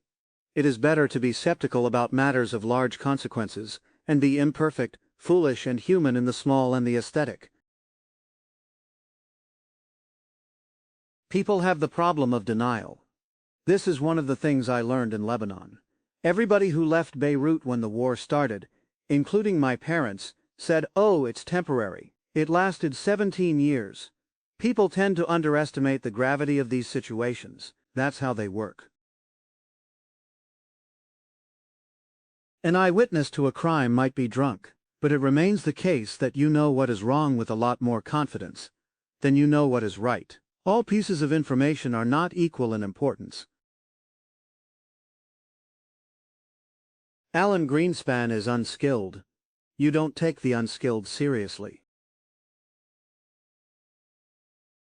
Philosophers talk about truth and falsehood. People in life talk about payoff, exposure and consequences, risks and rewards, hence fragility and anti-fragility. And sometimes philosophers and thinkers and those who study conflate truth with risks and rewards. What kills me makes others stronger. It's good to have more than one profession, in case your own profession goes out of style. A Wall Street trader who's also a belly dancer will do a lot better than a trader who winds up driving a taxi. I think papers are too long on a regular day and too short days when we have a crisis. There are many great thinkers, But there is only one Alain de Botton. The payoff of a human venture is, in general, inversely proportional to what it is expected to be. The more people expect something to pay off, the less it actually does, and the less people expect it, the bigger the surprise win. Basically, hype kills value. The crowd always bets on the obvious, so the real profits, success, or breakthroughs come from what nobody's betting on. Globalization has created this interlocking fragility. At no time in the history of the universe has the cancellation of a Christmas order in New York meant layoffs in China. Most people are skeptical about the wrong things, and gullible about the wrong things. Modernity widened the distance between the sensational and the relevant. Janet Yellen at the Fed is equivalent to having a biology school teacher who has never seen blood perform brain surgery. When you write, you don't have the social constraints of having people in front of you, so you talk about abstract matters. One single observation can invalidate a general statement derived from millennia of confirmatory sighting of millions of white swans. All you need is one single black bird. Please, don't drive a school bus blindfolded. You become numb to insults. The more you get them, the older you get. It's not about confidence. It's about being nonchalant. Only complicate your tools. Or use complicated tools. If the job you are trying to accomplish actually needs it. If it works in practice, it works in theory. Allow instinct and experience to inform your theory, rather than theorizing and then try to apply. Facts have to be discovered by observation, not reasoning. It's easier as well. True wealth after Lambos and mansions, worryless sleeping, clear conscience, reciprocal gratitude, absence of envy, foamy coffee, frequent laughs, no meals alone, no Zoom meetings, periodic surprises, nothing to hide, financial and fiscal tranquility, muscular strength and endurance, ability to nap, and access to a hammock. Half of life, the interesting half of life, we don't even have a name for. My lesson from Soros is to start every meeting at my boutique by convincing everyone that we are a bunch of idiots who know nothing and are mistake-prone, but happen to be endowed with the rare privilege of knowing it. The core idea. We significantly underestimate the role and impact of luck and randomness on our lives, and overestimate the importance of skills and reasoning. We use terms like skills and determinism when luck and randomness are called for. At any point in time, the richest traders are often the worst traders. This I will call the cross-sectional problem. At a given time in the market, the most successful traders are likely to be those that are best fit to the latest cycle. This does not happen too often with dentists or pianists, because these professions are more immune to randomness. The problem with information is not that it is diverting and generally useless, but that it is toxic. People do not realize that the media is paid to get your attention. For a journalist, silence rarely surpasses any word. Our minds are not quite designed to understand how the world works, but rather to get out of trouble rapidly and have progeny. Aside from very few exceptions like Soros, I am not impressed by people with money. Just as you should not be afraid of the strong, you should not feel pity for the weak either. It is what we do not know that matters, because it is always the unforeseen that changes the world, both in the personal and the communal. If you don't feel that you haven't read enough, you haven't read enough. A great book eludes summaries.